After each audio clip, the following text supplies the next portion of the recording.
uko diaspora na unataka Zoom link, ongea na Joel Arama. I've pinned this comment hapo juu, alafu tunaingia kazi. Wale watu wako diaspora, tafadhali unmute yourself. Kina Joel Arama, tafadhali toeni mute, alafu tunajua ni aje, alafu tuanze kazi. Joel Arama, good morning. Good morning. How are you doing? Man, I'm doing well. Good to see you. Watu wanasemaje pale? Sisi tuko poa. We're just happy to join you and let's get this show on the road. So maybe if I'll give you an opportunity to introduce yourself. All right. Just give me. Wacha huyo endelea. I see someone send me a message. Let me reply. Sang. Arab Sang. Sang ameenda kapotea tena. Sang. Yes. Jambo. Niko. Umepatikana sasa. Na kuona sasa. Jambo sana Mr. BITOK. How are you? Salama, naona uko San Francisco. No, I'm you're the technology. Me niko Kansas City, Missouri, right in the heart of the Midwest. Wow, nice. Of the US. Nice. So maybe I'll give you an opportunity first of all to introduce yourself. So my name is Christopher Arab Sang. I'm from those sides of Eldoret, village called Jeptil, and we came to this USA some time back, and we made a home here, and we still follow you guys back home, and we are really in tune with all the challenges that we are facing right now at home. With the politics that is and the pandemic that is going on. So we're dealing with the same here. So we're glad to participate in this forum today. Hi. How long have you been there, sir? I've been here for quite a while. I came to the US in '97, to go to school here. And, I'm in the healthcare industry. So we're dealing with the pandemic here, and sometimes some of the things that we see going on back home, and people being reckless and things like that, it's really saddening. And watu wanachukua hii ugonjwa kama ni mchezo. All the back and forth rallies that we'll continue to have, it's not different than when we had the recent past elections here. One side was reckless than the other, and we continue to see those things affect normal people that don't have ways of helping themselves, especially if the government doesn't come up and offer support for them. All right. Arama, are you back? I'm also seeing you have a new guy called Emmanuel. Yeah, I'm back. Yes, Arama. Good morning, my fellow Kenyans. Wacha niibe hiyo phrase ya Jaden kidogo. Unajaza na Uhuru, unajua anaweza kufanyia deportation. Urudi Kenya hapo kule shida na sisi. Nipotea Twitter sasa atapata wapi kweli? Aliapa Twitter, alisema Twitter ni matusi tupu. Kwa majina ni hiyo ni kawaida bwana. Lazima hiyo si matusi, ni opinion. All right, I'll give you an opportunity to introduce yourself. Yes, Joel Arama. Been currently in the USA, great state called Alabama. Wengine wanashangaa Alabama iko wapi, lakini ni a very great, nice state. Peace and love, being pole hapa. Been here for over almost 15 years now. 15 years. I work in the telecommunication industry as an engineer. Maisha ni poa, but we still love our country. Sisi tunakeep up sana events, what's happening in the country na maisha vile watu wako, keep in touch with people. By the way, your guest who is coming, I want to see him because that's my good friend, Bwana Seb. We went to school together in Baraton, so we have a long history together. So I'm here. Wacha tuongee, tuchange moto, tuongee maneno hapa kabisa. I'm hoping we'll have a good discussion. na watu wachangie. I was wishing to see more people joining, but wale watajoin, wengine wamelala, wengine ndio wanaamka, we don't know. We different. Diaspora ni kubwa bwana. I think Joel also should be on his way. He's saying he's leaving work shortly. So let's hope you're going to have him coming in. There's also Mbugwa. I don't know where Mbugwa has disappeared to, but I hope you'll also have him coming in. But what are some of the things that you diasporans are picking as a point of concern, especially in the country, that's happening in the country?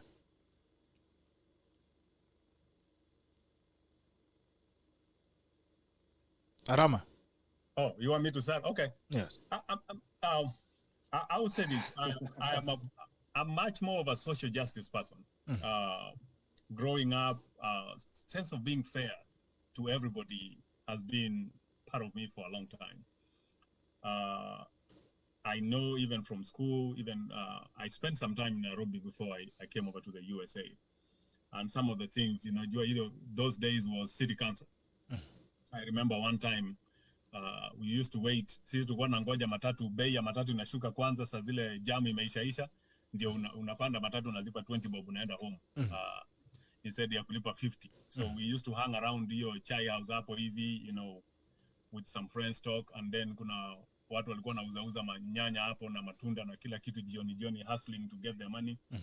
And I remember one time ile road ya city council ilikuja na mama alikuwa kibonge kweli, amesimama hapo bwana, anaambia maaskari warushe watu, na walichukua mama na nyanya zake wakatupa, wamekanyaga, wanamtupa. So it really got into me. Nilikuwa na my cousin hapo, tukamwambia sasa, jameni, huyu mama haidi mtu anakuja kuhaswa hapa, anatafuta chakula ya watoto wake, mbona mnampiga hivi?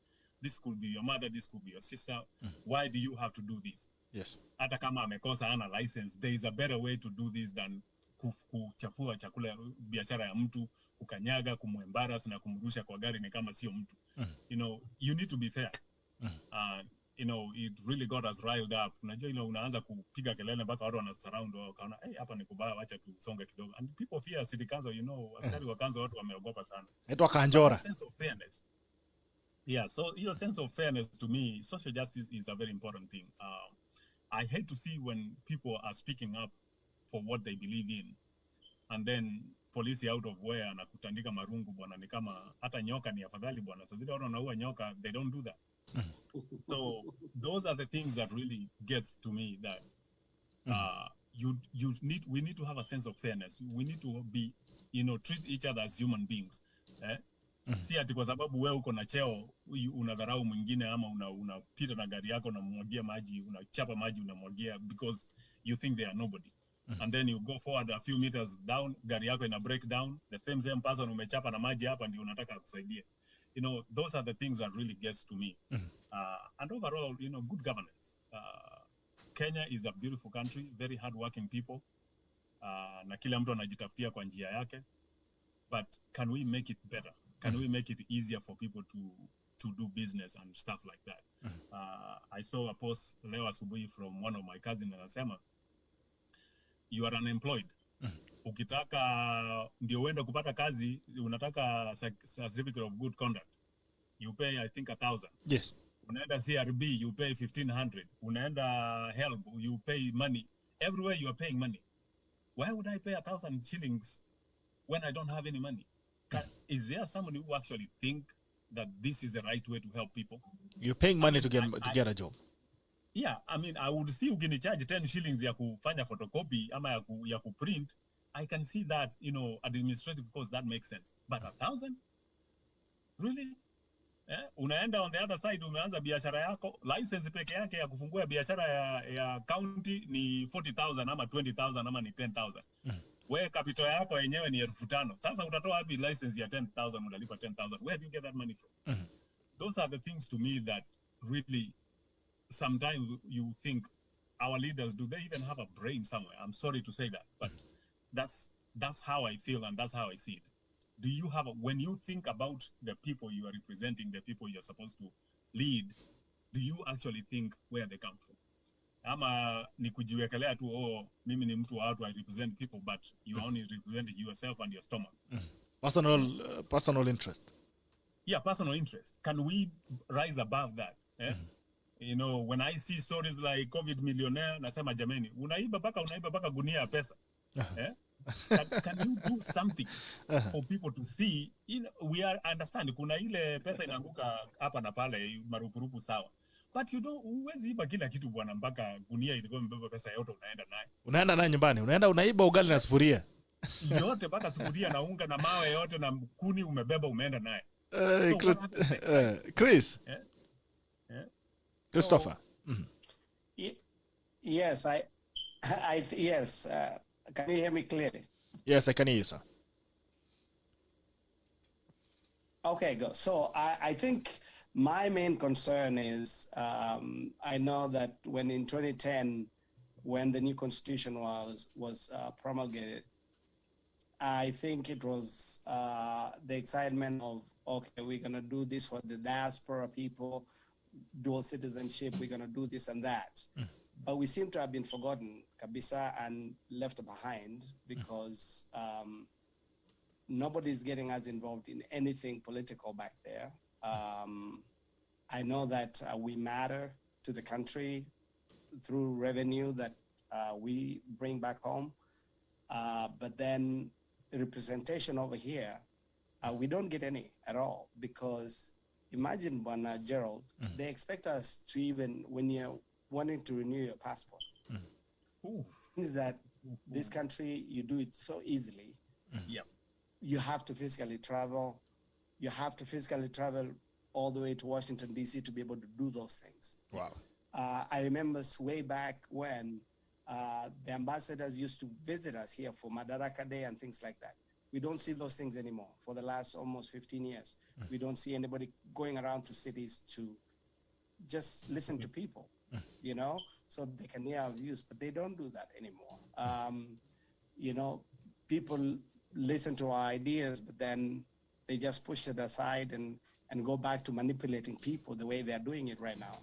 You get aid from other places, like Mr. Arama said, and the next day they're millionaires are rolling around and not caring how the Mwananchi is feeling right now.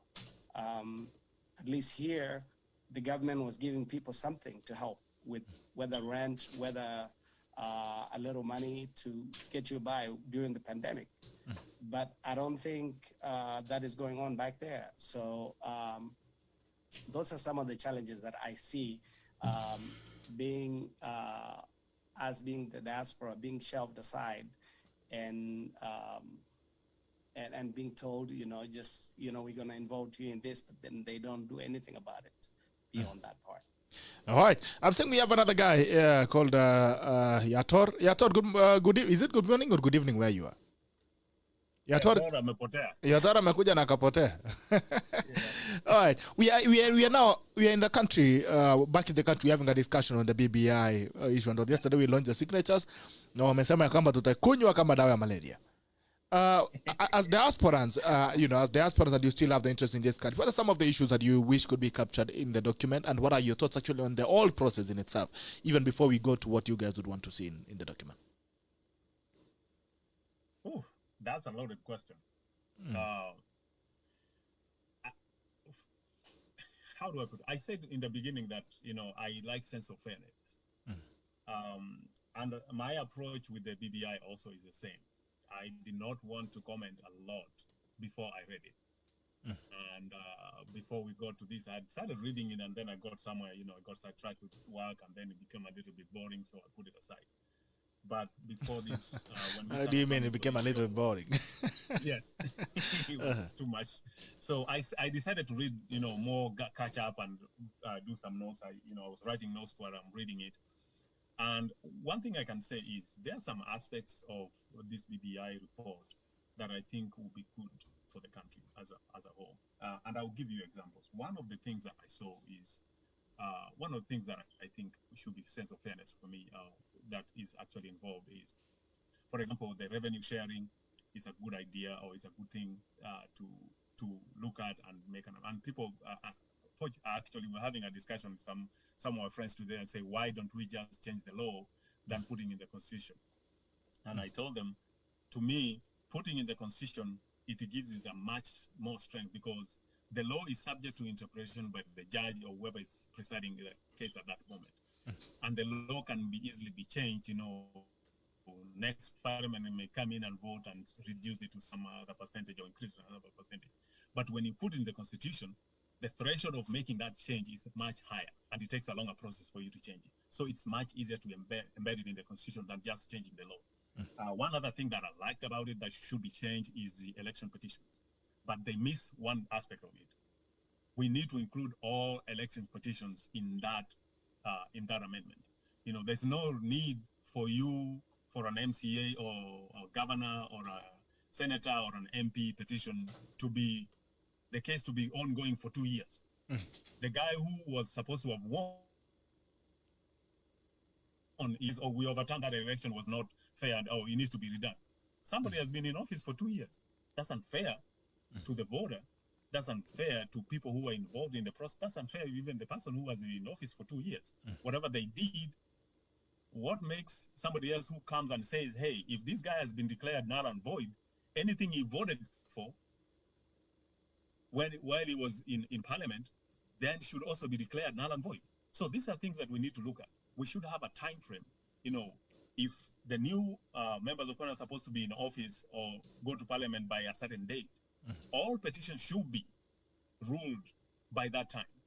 So if, for example, you do the election in August, and by January they're supposed to be in office, so all petitions should be decided by December 31st. Everything should be done by then, so that anybody who is supposed to go be sworn in as a member of parliament, as a senator, as an MC, as a governor, everything should be done by that time. We should not be dragging this thing for years. It's a waste of time, it's a waste of resources, and more so is an insult to the voter who woke up 4 a.m. in the morning to go and vote, and then you tell him, oh, by the way, you have to go back and redo this 2 years again. And then the difference is, when this person was being voted in, maybe we had 20,000 voters who voted, or 50,000 or 100,000. But when you do a by-election, only 20,000 people participate.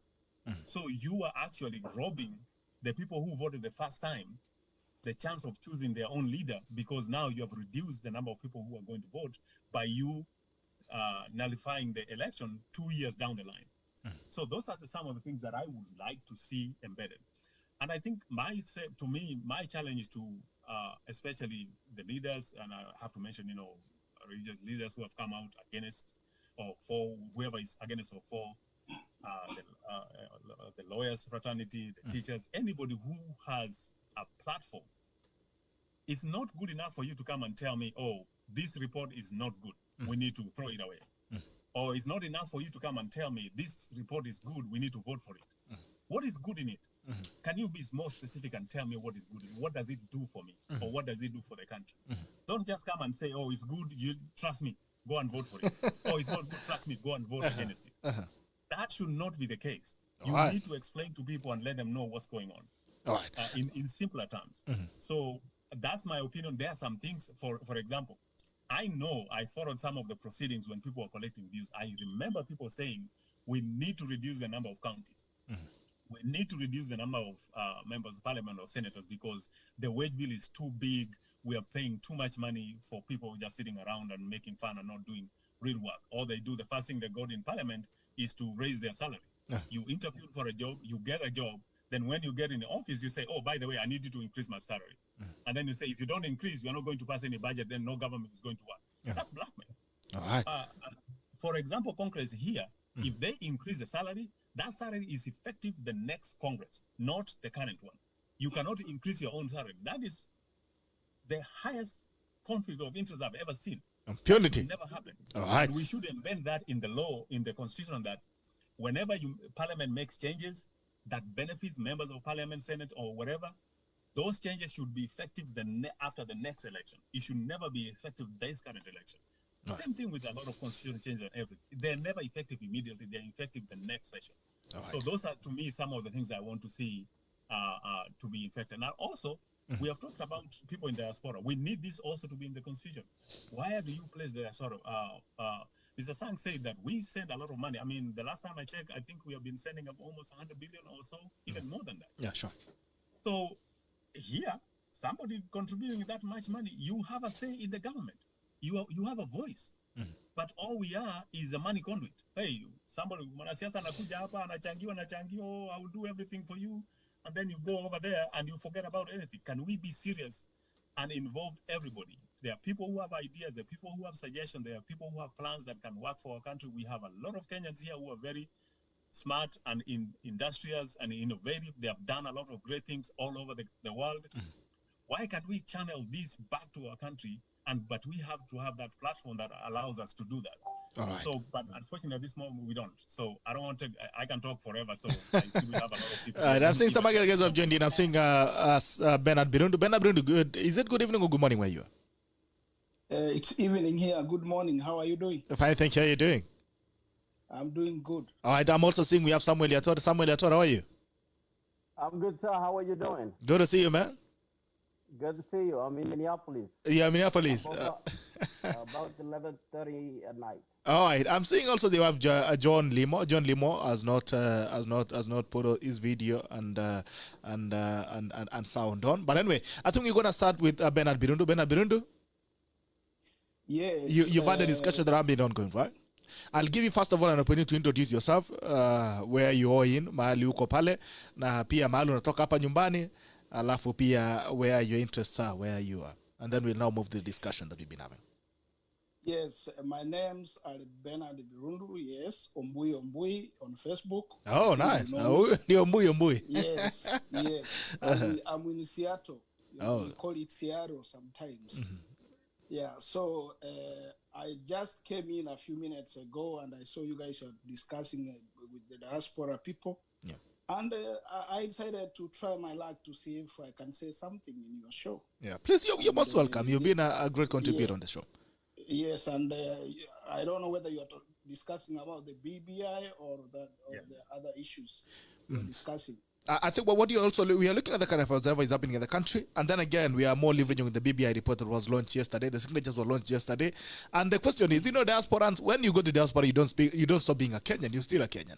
By all extension, you still have the right to participate in the running of the country. What's your feelings about as your aspirations being captured in the BBI report? Also, the issues that's going on in the country, maybe the COVID-19 plight of doctors and all that. I'm sure you've been following up what has been going on because you've been on this show quite well. Yeah. So maybe you can just give us your general comments on the concerns you picked in the country. Yes, probably what I can say is that the BBA has not catered for the people in the diaspora because we don't have a representation in Parliament, in the Senate. We are a constituents now, the people in the diaspora. In fact, we are a county. We must be represented as a county, So we have member of Parliament.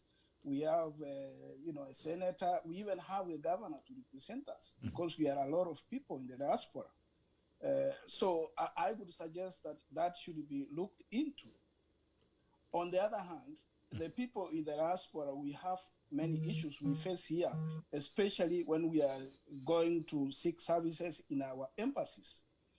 Our embassies are very inefficient. If these things can be, be catered in the BBI, then that will be very awesome because we contribute a lot to the economy. In fact, the amount in the diaspora people send to Kenya is a lot. So our interests must also be catered and respected and be honored. So that's what I can say. Another thing I can say is that the BBI is not going to change the country. It's not going to change how we view our country. We need, as Kenyans, to change our mindset. What do we need for our country? What do we need as a people? We've had the constitution, the new constitution, which was promulgated in 2010. It is a very beautiful document. But because there's lack of goodwill from leadership and the Kenyans themselves, it has not fully been realized. So the same way, even if we bring this BBI and the Kenyans are hesitant in following the right path of which we aspire as a country, this BBI is still going to be put in the archives and stay there. And after some years, we will still have something else coming up as a way of trying to produce a document to improve our aspirations. It is not going to work. So another thing I wanted to say is that, I was expecting much in the BBI, very astounding issues to be catered in the BBI. For instance, I wished and I wanted that we increase the arms of government in the BBI. For instance, I was expecting to see the IBC becoming one of the independent arms in government so that we can be able to try and drain off the issue of rigging or the IBC being interfered by the executive. I also was expecting the anti-corruption body to be an independent body, in the BBI, so that the issues to do with corruption can be dealt with. But this is not the case. So it means that even if I have no issue with the BBI, you know, whoever came up with, they have their own reasons. I would have wished that if these issues were catered in the BBI, then there's no reason why we cannot support it.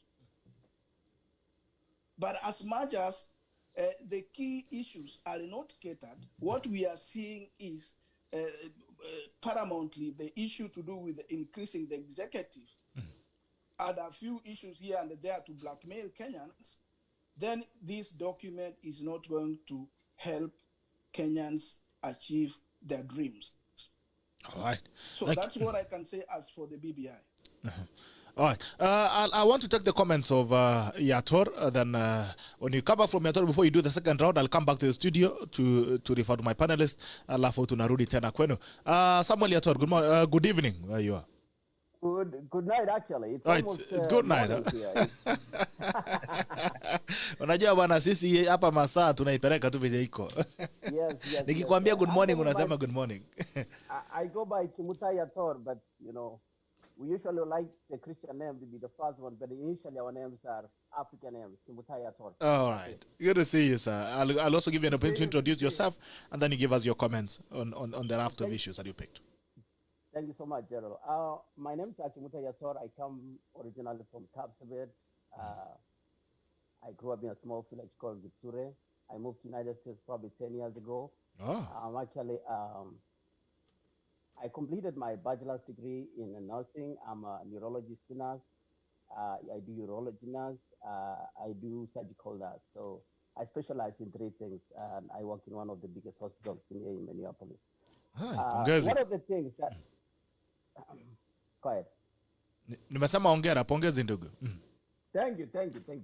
So one of the things that I wanted to touch base, Gerald, today is actually from a perspective of healthcare. I deal with COVID-19 every day here in the United States. And when you look at the situation in Kenya about COVID-19, it's kind of, you look at it and you feel embarrassed to even say that I come from Kenya. How this situation has been handled is so poor. In a way, by where you look at the way the minister has been handling this situation since the beginning, how the government has been actually handling this situation, even the president himself. You know, they have not actually brought themselves in a way that is approaching this concept and thinking and taking to be very serious disease that is really killing millions of people all over the world. We have talked about the spread of COVID in Kenya. The minister, the conspiracy, the conspiracy concept that actually he purported said actually on the television that when the vaccines come, he kind of challenged. That is something that was very wrong for a minister to say something like that. Another thing. In fact, he was asking you, did you know I'll catch corona? Yes. You know, it started. You know, he doesn't understand the whole thing. But at the end of the day, he said something that is very serious, and it comes from a government official. One thing that I wanted to touch base actually, when you see coronavirus with the economic impact that is affecting our country, Kenya, for example, small businesses closing, people don't have money. It has affected it has affected people's life and the country. You know, we got a lot of money from European countries, loan to support those small enterprises, to support people who probably have been affected by the coronavirus economically. And looking at how the minister and the president has handled this situation. Gerald, it has been, you read it in the news, and it is really something that Kenyans, as we talk about the BBI, I think the priority aspect that we really need to look at is the coronavirus, not the BBI. I haven't read the BBI though. I'm still working on it, and I hope I understand it, because most of the Kenyans really don't understand what's in the BBI. It is just, I think it's a backdoor thing that is coming in from Uhuru and Rahila. It is just a way of actually preserving the status quo. Thank you, Gerald. All right. Do you feel, for the much that you've read, do you feel you've been addressed as the diasporans? I don't feel that I've been addressed as diaspora. I'm still looking at the dual citizenship thing. Of course, we have the dual citizenship. But when it comes to leadership, we have not actually been given that opportunity to participate in leadership as diaspora. If you have a dual citizenship, you are not allowed to run as a member of parliament or a senator or a representative in Kenya. You have to present your papers or declare that you have to render away your other citizen. And this constitution really has left the diaspora. It has not addressed anything to do with diaspora. We send a lot of money to Kenya. We try to do investments. You look at the interest that we pay when we try to do investment in Kenya. We pay a lot of money for the interest. So I think they should be touching also on something to do with the interest that we people of diaspora pay on the investments that we do in Africa or in Kenya, so that we bring more capital, so that we do more investments and promote the economy, instead of actually charging us and creating bureaucracy in anything that we do, importation, investment in small businesses. We go through a hell lot of bureaucracy. You go to these government offices. I was there last December. I was trying to do something. I had to go like 6 government offices trying to get a signature to do a small business on technology. But those are things that the government needs to address in starting small business, especially for people who are in diaspora coming to Kenya to do investment. Alright. Unajua ba huku Kenya kuna meza itamu kama ya wave. Ukiona wave, kwanza zinakujanga mbili. So we really appreciate you diaspora guys. Inaenda alafu inakuja tena mara mbili, nakwambia kweli imeingia.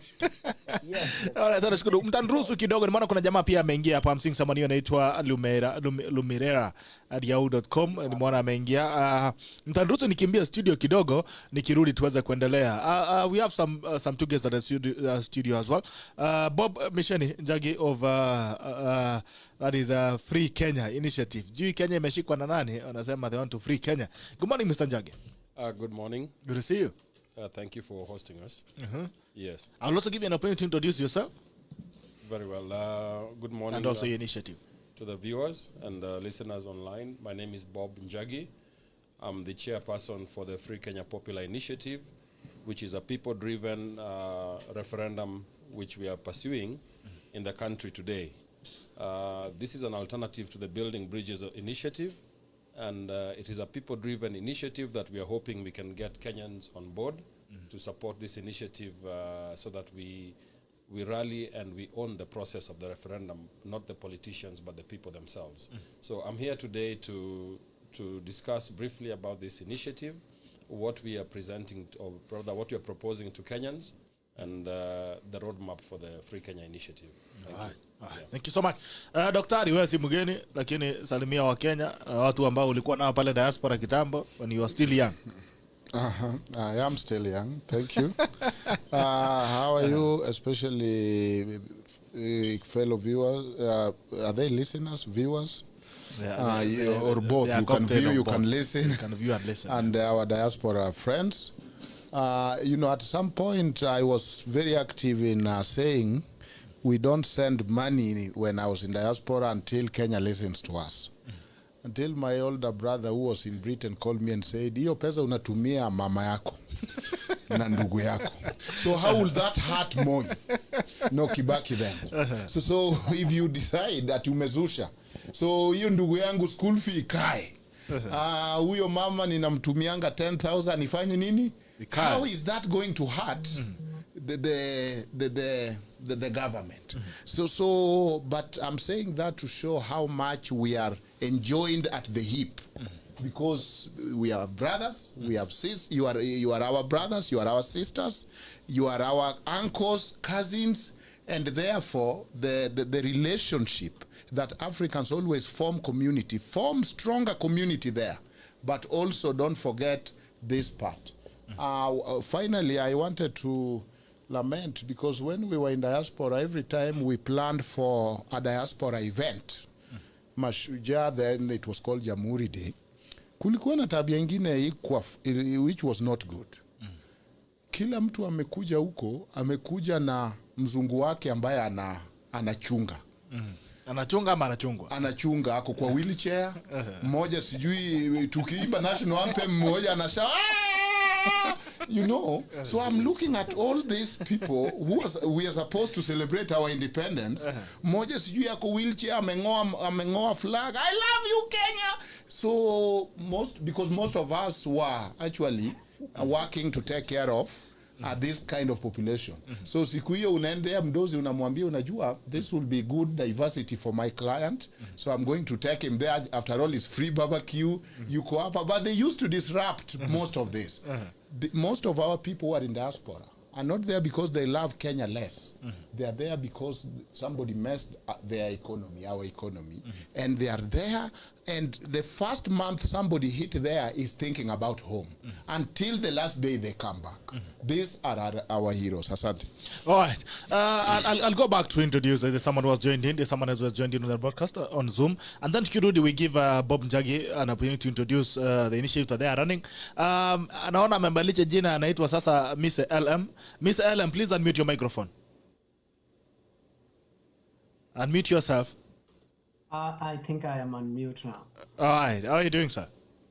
I'm good. Yourself? Quite well. Good to see you. Good to see you. Good to see Mr. Bernard Birundu, Ombui. I think this broadcast is the only gentleman that I know. Oh, nice. So wewe unajua, since nimeona hata kila mtu ako na jina yake ya Facebook na hapa, wewe unajiitaje Facebook? Ndio hiyo. All right. Good to see you. I'll give you a point to introduce yourself as well, and then you give us your comments on what you've been talking about. I'm sure you've been paying attention to the conversation that have been going on. Absolutely. And I want to thank you for bringing this kind of conversation, because it's very important, especially when it touches on matters of diaspora. And let me first register my disappointment to the people who have been in diaspora, who have since gone back home, and I've gone there with intent to bring good leadership or good governance. But I must say equally that the expectation for them to represent the interest of the people who are in diaspora has been on decline, on a graph that is going downwards, as opposed to bringing the good governance, the good policies, the implementation, the policy reviews, and so on that we see in the countries that we live. I live in Canada, and I've always desired to see the very good policies that what I see here reflected in our country back home. So many of us come here and think that we can do better than those who are back home. But if you look at the governance, the structure, the government, and the people who are representing us, most of them have been diaspora. Most of them are educated outside the country. But what happened? When they got home, they forgot about the interest, the weaknesses that we saw in the government, the criticism, the sharp criticism that we had for the government failing to implement. Because I know Canada has been working with the government of Kenya, or Kenya School of Administration, in matters of policy and governance since 1963 up to now. And so why are we seeing people who have gone back from Canada to Kenya not influencing or shaping the governance in the right way? So I was trying to, at the time I joined, I was trying to look for the policy, the diaspora policy, that the government came up with in I think 2013, if my memory serves me right, so that we could compare notes and see, is it the goodwill or the implementation that is not there within our government, because there is a document actually that actually is intended to cater for the very good remittances that we have from diaspora to our home country. The truth is, when we leave Kenya, we come out here, and many people want always to go back home, but the truth is, there is not that environment that will accommodate us. Once you have gone out, when you want to go home, you feel you want to bring a difference. So what happens with the diaspora people? To me, in this discussion, that is what will be my focus, and encourage those who come from this country going back home with the intent of bringing good governance. What happens in the middle? Why do you why do you shift the goalposts and not deliver as you intend when you are from out here? Wow, that's those are very amazing points here that you've really brought up. You brought up very, very well. And they say at times, they say, you know, the river does not change the auction. So we need to actually question why the river is not changing the auction over time. Even if the rivers come with different colors, we're still seeing the problems that you're having. And even when you have a discussion on dual citizenship, I mean, the brain drain that we're having in Africa, where we're having people that are moving out that could actually influence change, and we're telling them now, someone like our good friends who really want to see things changing. Rama, these guys in the medical field, Yator was saying, okay, we could do things better in the medical field. They don't get an opinion because someone tells you you're a dual citizen, so you cannot participate in the issues of your country. I want to go to Njagi. Meanwhile, so that we can also serve the diasporans, OJWANG, please prepare the pointers on the BB and also the amendments that were done yesterday, so that we can also look at them. But before we get to that, I want to draw it to Njagi. Tuambie proposal yake ya Okoa Kenya, ama ni Free Kenya, now it's in English, Free Kenya Initiative. What is it all about, and what are some of the things that we should look forward to? And how is it different from Punguza Mzigo, BBI, and 2010 Constitution? Yeah, thank you. Once again, Bob Njagi, I'm the chairperson of the Free Kenya Initiative. And what we have been doing since 2018 March, we came together as Kenyans because we realized that the country is going down to the dogs. And we as a people have to come out and do something about restoring the country. So one thing that the Constitution does, the new Constitution 2010, it gave us an avenue as Kenyans as to how we can amend our constitution if the need arises. And one of those ways was through Article 257, through a popular initiative. The reason we opted to consider, as Kenyans, initiating this Free Kenya initiative is that we realized that there are issues that need to be protected within the constitution. For instance, we have seen the success of devolution. Devolution is working for the country. But for us to be able to protect, to be able to enhance, to be able to increase resources to the counties, we cannot do this by an act of parliament. This has only to be done through a constitutional amendment or through a popular initiative, otherwise known as a popular initiative. Secondly, we have seen the risk which our independent commissions are going through. IBC has a problem, EACC has problems. We're looking at other commissions that are independent, but in essence, they're not really exercising their independence. So what can we do as Kenyans to affirm and protect these institutions that are the institutions that guide what you call good governance and democracy in the country? So for us to amend laws in IBC to ensure that we have free and fair elections, then we need to propose amendments through a popular initiative as provided for in the Constitution. We are talking about the structure of the executive. In Free Kenya Popular Initiative, one of the stark differences we have between ourselves and the Building Bridges Initiative is that we are maintaining the current structure of the executive without necessarily increasing the size of the executive.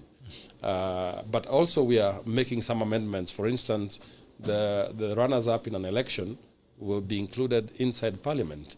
But now let me come specifically to the issue of the diaspora as to why I want to address the diaspora Kenyans at this moment. Free Kenya Initiative has very good proposals for the diaspora. And I would like Kenyans who are in the diaspora to take their time and look through our website, which is www.freekenya.or.ke. We are suggesting to include for the first time 2 senators for every continent in the diaspora. So if you're, for those in America, we'll have 2 representatives who will be representing the interest of Kenyans in America within the Parliament, the National Assembly. If it is in Asia, we also have two representatives from Europe, the same. So in the Free Kenya Initiative, we're actually considering that, realizing the fact that we cannot have a united country without having Kenyans who are living in the diaspora having a direct input into the management, the day-to-day management and running of government. It is rightly so that the diaspora is remitting billions of shillings into our economy. But there is no taxation without representation. So how is it that we are getting money coming from the diaspora, but there is no representation from the diaspora in Parliament? So this is one key area we are looking to really strengthen the voice of the diaspora within the National Assembly. But for this to happen, we also need the diaspora themselves to support our initiative by appending their signatures. Those who are registered voters, they can do that online and support the Free Kenya Initiative. In a nutshell, Free Kenya is a people-driven initiative. We are different from what the Building Bridges is doing because we are involving stakeholders who are, we're talking about the religious organizations, the civil society, the political parties, and Kenyans at large. Ours is spearheaded by the people and for the people. So this is a first time that we are seeing an initiative that is drawn by the people and for the people, and we are calling out to all Kenyans to support this initiative. Building Bridges initiative is actually an affront to the sovereignty of the Kenyan people. In essence, a referendum is supposed to be an expression of the sovereign will of the people, not the sovereign will of the state. But in this case, BBI is being pushed by the government itself. So the question is, are they going to put the interest of the people first or the interest of the state? All right? So we are telling Kenyans, in fact, fundamentally we disagree with this referendum called the Building Bridges Initiative. In essence, what they're trying to do is to introduce a system of government that is going to ensure a sector of certain people in this country always remain in power. All right? This is what President Obama warned us against when he came to Nairobi. He actually told us that we should be careful of presidents who want to extend their term limits by amending the constitution. And we can see President Uhuru is actually doing that by amending the constitution to introduce a position of a prime minister. What essentially he wants to do is to switch from a president to a prime minister, like what happened in Russia, with Vladimir Putin. And this is an affront to Kenyans, and we should not allow this to happen by all and any means possible. The good news is that we have a referendum, a people's initiative, which is actually addressing issues such as taxation. We are looking at abolishing some of the taxes in some basic and essential commodities. Right? These are things that affect the common person. We are talking of introducing what we call a people's government, okay, as a third tier of governance. So instead of enlarging the executive or enlarging the legislature, we're actually introducing a third tier of government called the people's government. It has been used in Makueni County, where we have a people's government, a government of the people, by the people, and for the people. This is the only system that we believe as Free Kenya Popular Initiative can be able to elevate and transform this country so that the people themselves are part and parcel of the leadership and governance of this country at every level, from the village level to the national level. Wow, that's amazing. I think now I'll throw it back to Diaspora. When you come back, we look at the amendments that were done yesterday on the BBI report and what you should expect going forward. I'll start from remarks. Ntaanza na remarks. Let me start just away from where Mali tulianzia. Ntaanza na Sang. Sang, what are your comments from what you've heard on Free Kenya Initiative?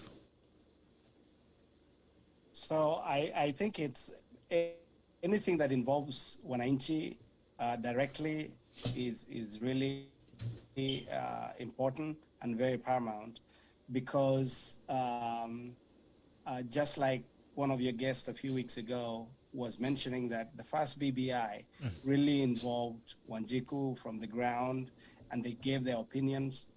But the most amazing thing always is how things come from the ground.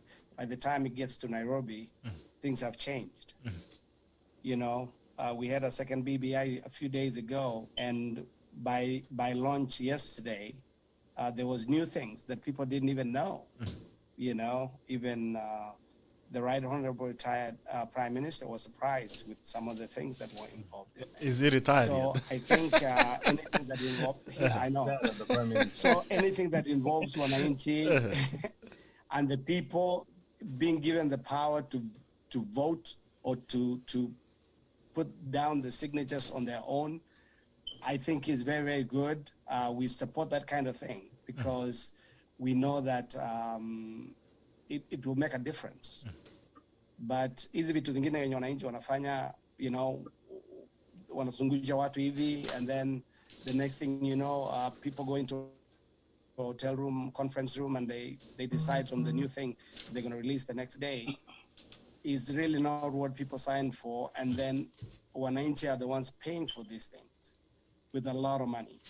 And it's surprising that every time there is something that ought to be done, pesa inatoka when they want to sungusha wananchi hivi. And then when wananchi is asking for help, when they really need help, money is not available. You know, it's really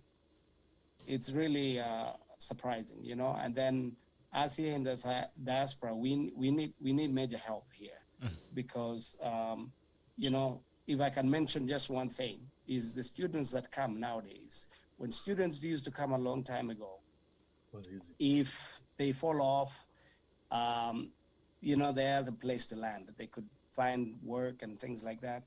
In this day and age, you can't do that if you're a student.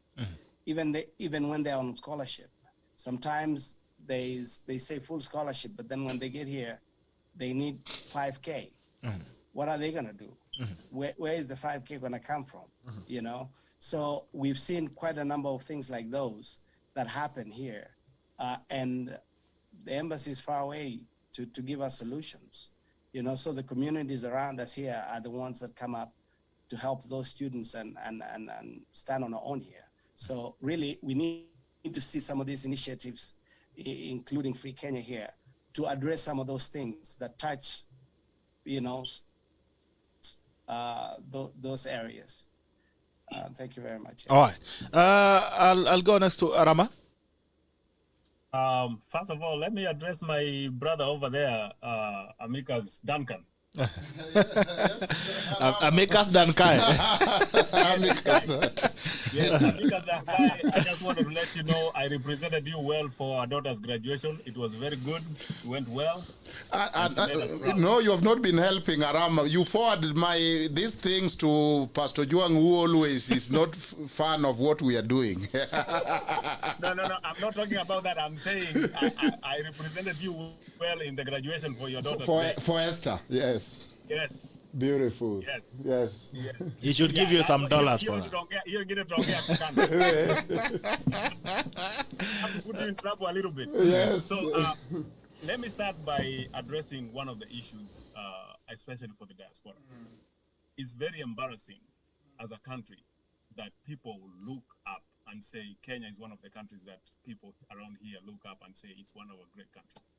And then you go to our embassy in Washington, D.C., it has mold, dust, yani vumbi kila mahali, unashangaa hata ile kioski ya mtu wa kushona viatu in Kenya is better.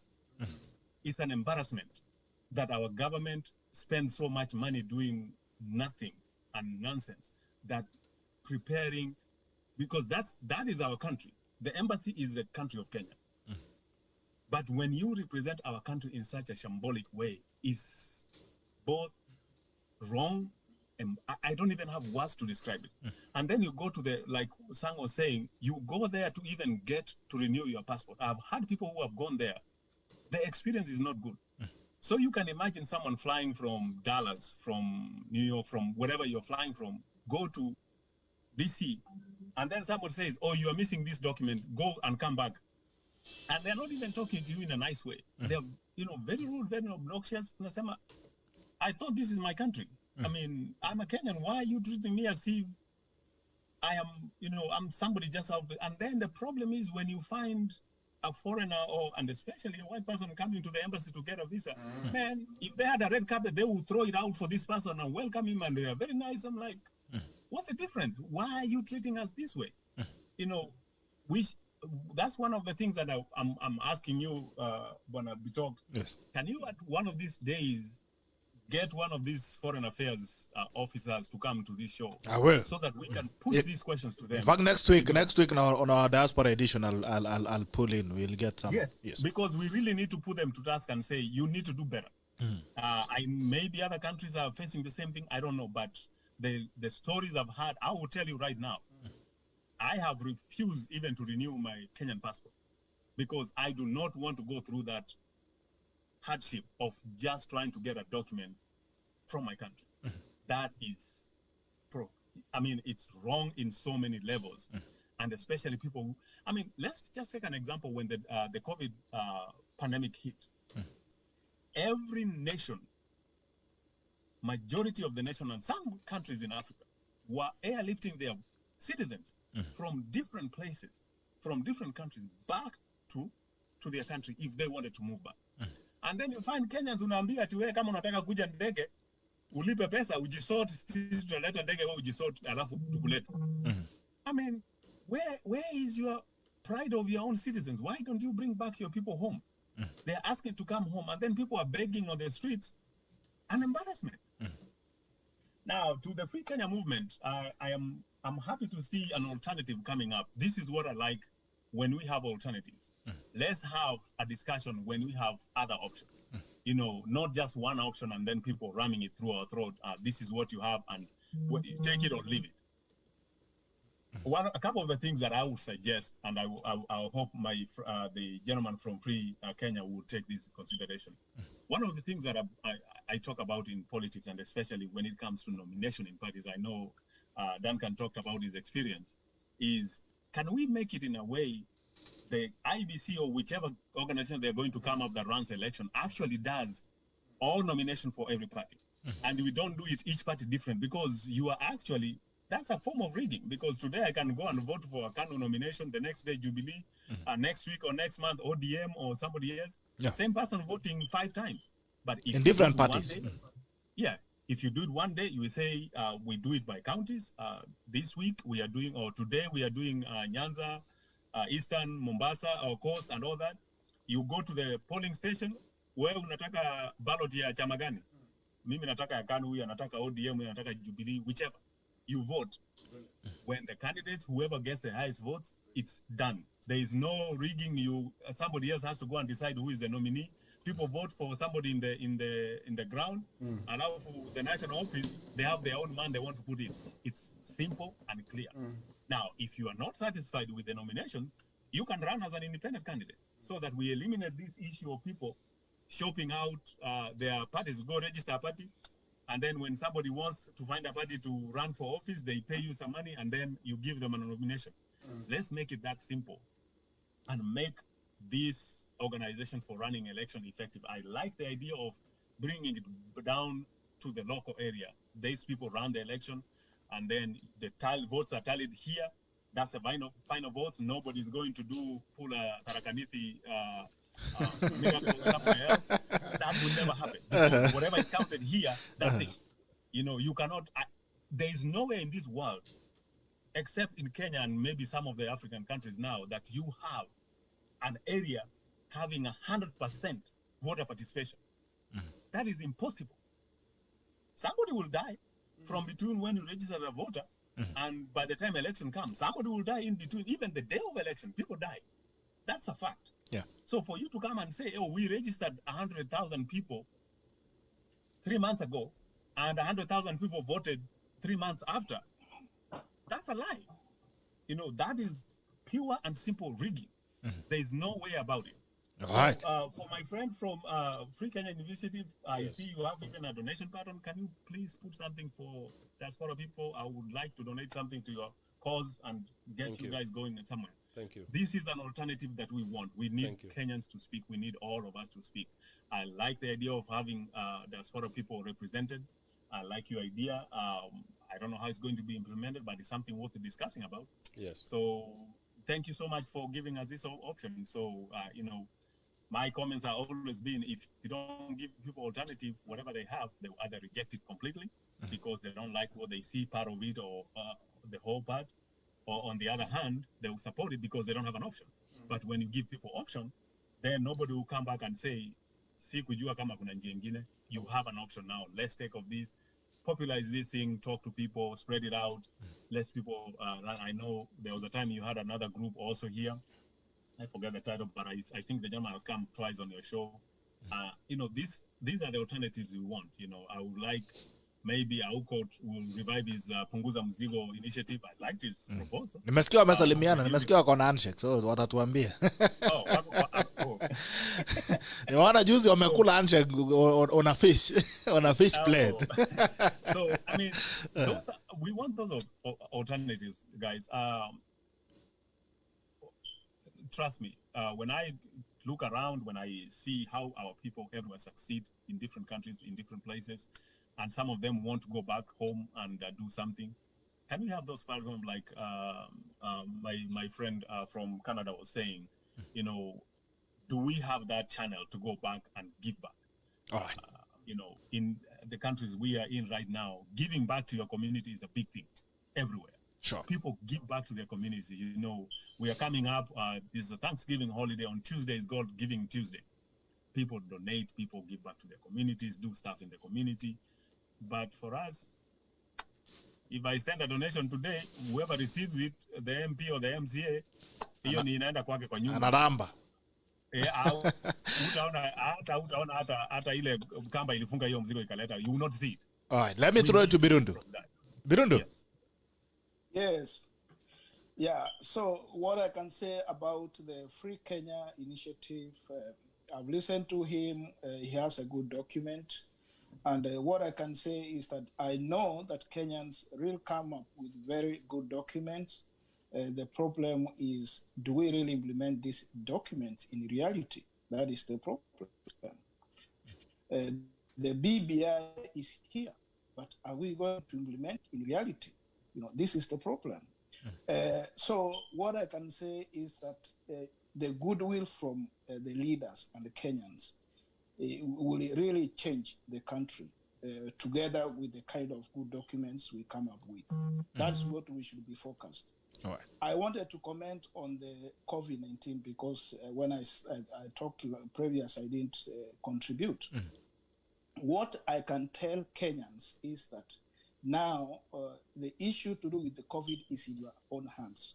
Your safety, it is about you, the people you love, and the community.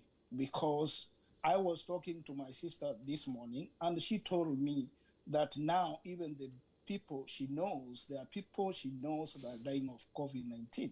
So it means it is close to everyone. So we need to take precautions, and we need to remember the government is going to do nothing to save you, to help you, because doctors are dying because they lack PPEs. So who are you as a Kenyan expecting the government to protect you if the government cannot protect the frontliners?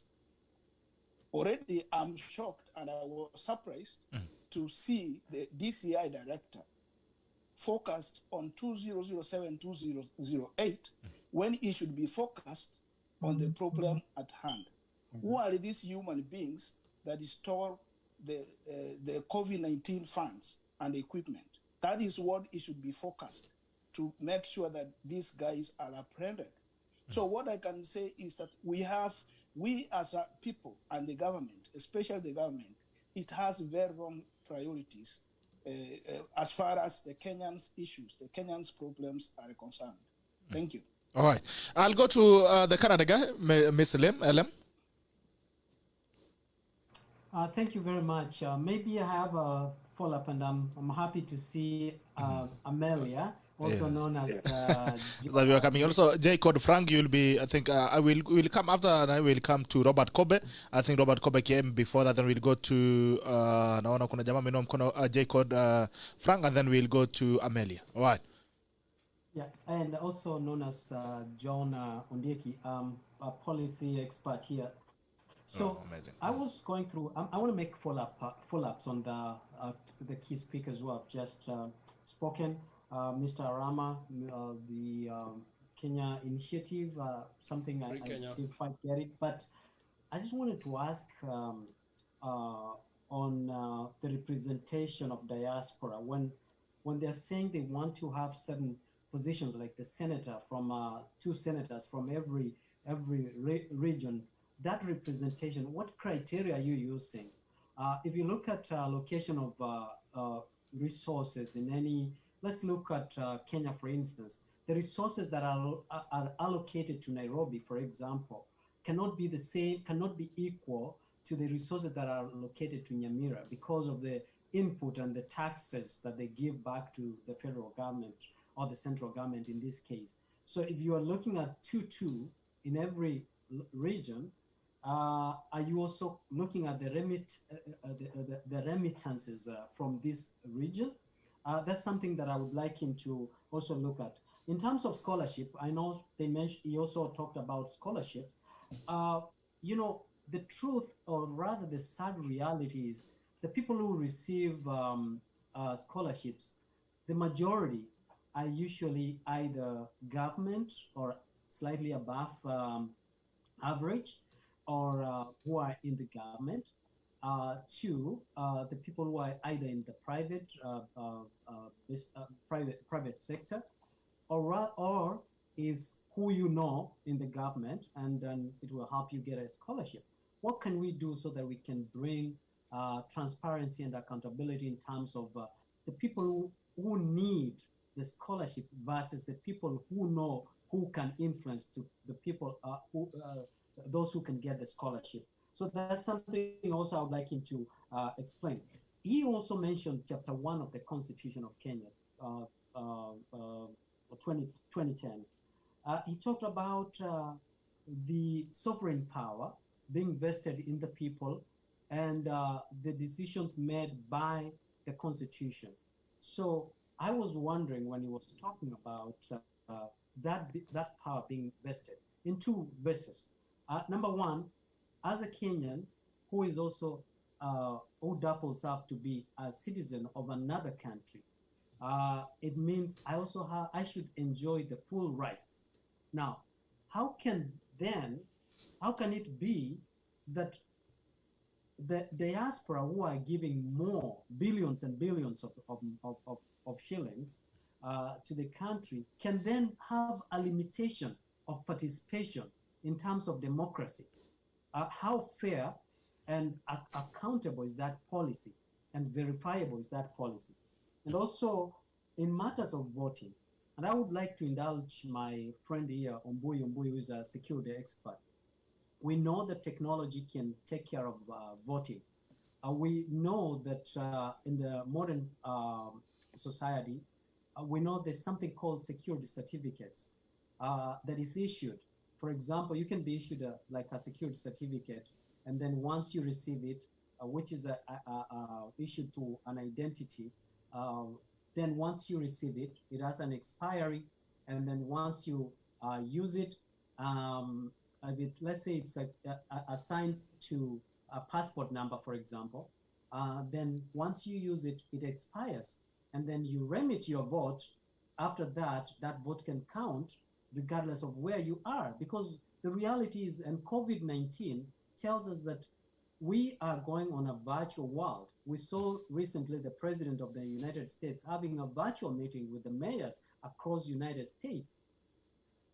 How is it difficult for Kenya, which actually has a better internet infrastructure speed than Canada, which has been in place for over 50 years, but Kenya, which is an infant in that in technology, still has a better internet?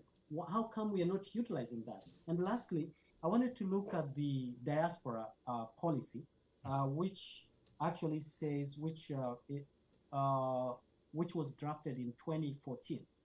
The diaspora policy, when you look at the preamble, rather Chapter 1 of that policy, it talks about, if you allow me a minute so that I can read it. Very quickly, so that we give also the other guys opportunity. Yeah, so it says that the role of the diaspora in the realization of the Kenya Vision 2030 is recognized, especially in driving investments in the priority sectors of the economy, such as education, financial services, health, housing, ICT-enabled services, business process outsourcing, manufacturing, and tourism. And then now it makes me wonder if we are this we involved in the development of the economy of a great country. How then, when you become a dual citizenship, you have a limitation? Then I feel this is a kind of selective application, or rather addressing the problems the diasporas are facing, while the people who are in Kenya are afraid of the ability and the financial muscle the diaspora people give to the society. When you look at the rationale of the policy itself, I'm not going to read most of it, but I just want to quickly mention that when you look at the rationale, and that is in chapter 2, the rationale of developing that policy, the policy objectives, number 1 is to develop and implement and to engage, empower the mainstream Kenyans abroad, mobilize Kenyans abroad to form town, city, or country or specific umbrellas, and so many. There are quite a number. So I'm here asking a question: are we just being used to further the interests of those who are afraid of the people who are outside, or is Kenya very good in developing policies, or rather documents, but they fail the goodwill of implementing them? All right. Then I'll go to Robert Kobe. Robert Kobe, how are you? Oh, thank you very much, BITOK. How are you doing? Quite well, sir. How are you? I'm actually calling all the way from Utah in the United States. I know Utah is all the way in the east. For us, Yeah, we just around here. We don't know the east and the west. We only know the country, the states. Lakini tulisikia hata nyinyi tulisikia mko na tarakaniti yetu. That's a good one. No, you know, one funny thing with the whole these United States election, I was so surprised that we the people in here were not even concerned. But Kenyans were more concerned than us, and we were so much shocked. You know what I mean? A Kenyan can even tell you and tell you, oh, tunangojea Clark County. You're like, unangojea Clark County. Unajuaje Clark County? Unaona? So I would much love if they had the interest they had in other people's election and see how things are done to replicate it in their own elections. Unajua? Yes. So with all said and done, I want to say hi to everybody who's actually on the panel today. I'm so much impressed with what is going on. I'm one of those people who have a small blog that I usually help with people in the diaspora. Wow. I've also been trying to figure out, most of the time when you talk about diaspora, people think about Europe and America and South America. We even forget that there are people in the UAE who are actually diaspora, and they're really struggling. I've had an opportunity of talking to a ton of them, and when they tell you their stories, it's actually some of those stories you don't even want to talk about. I'm even told even Uganda is diaspora. Yeah, even Southern Sudan is diaspora. So ukiona umetoka bora umevuka border, you are in the diaspora. So most of the time when we create this kind of forums, let us diversify so that we can actually see how many Kenyans are outside there, how many Kenyans are having a good life, how many Kenyans are not having a good life. Because when you talk to these people who are not having a good life, actually they blame the government, because most of the time when they have all these plights, they don't get the right kind of platform where they can address their issues. And let me tell you, I like calling a spade a spade. The biggest problem with Kenyans, even us in the diaspora here, ni ukabila. Utakuja America, unaambiwa enda kwenyu. So you're like, I'm in America, kwetu ni wapi? Unaona? If you sit somewhere, people are talking that you can't synchronize with that language, unajiona out of space. Unaona? And that is what is killing us. And we can never. We will write BBIs, 90 of those, 20 years to come, write BBI 1, 2, 3, even 50 BBIs. But without sorting out our problem, the groundwork, we are not doing anything. We need to first call ourselves Kenyans before anything. That is the platform. Other than that, we are not going to do anything. This BBI right now, unaona BBI yenye tunaandika saizi. People from a different region watasema no, from another region watasema yes. When they come to the helm, hao watasema yes, wale wengine waseme no. So it will be a ping pong game.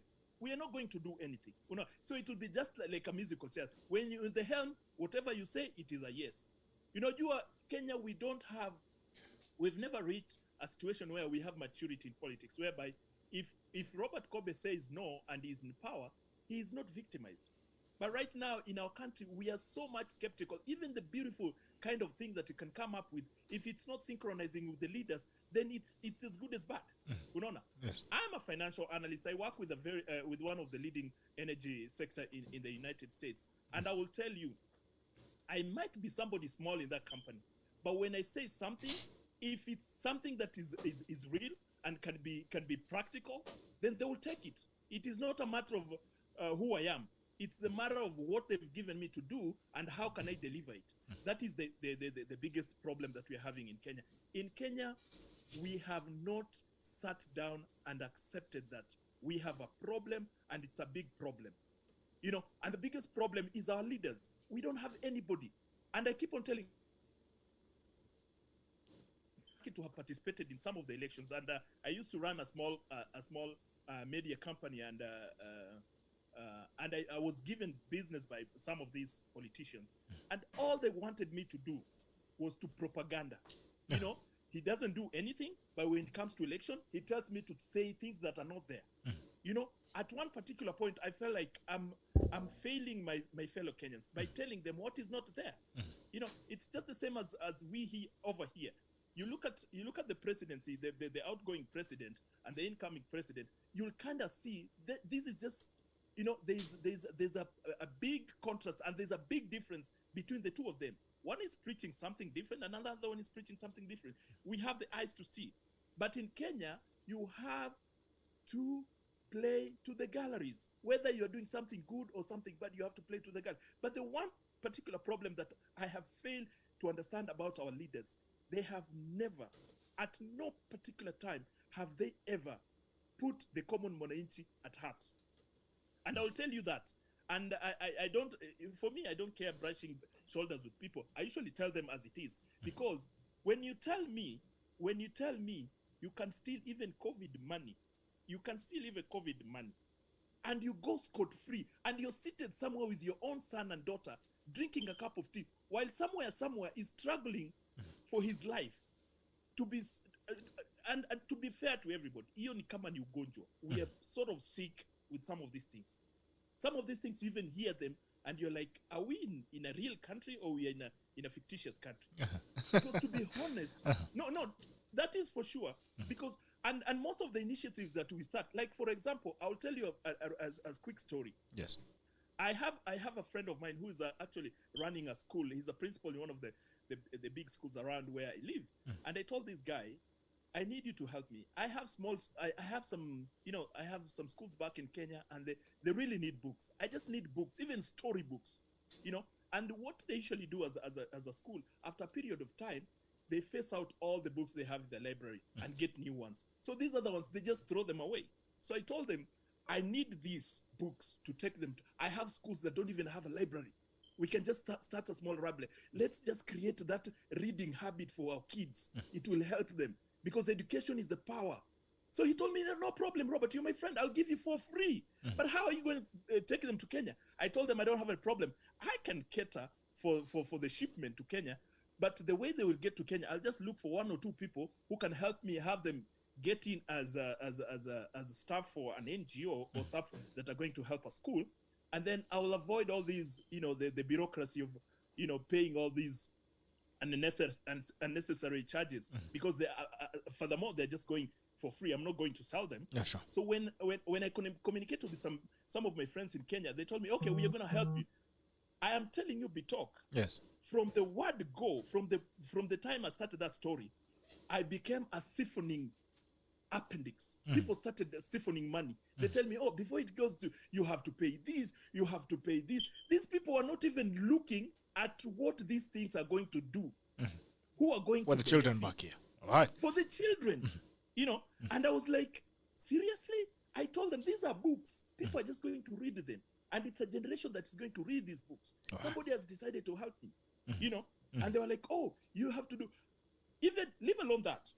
I had decided to go and do a borehole for a community. And I talked to my friends, and I had some German friends who are going to do that borehole. they looked for the rig and all kind of stuff.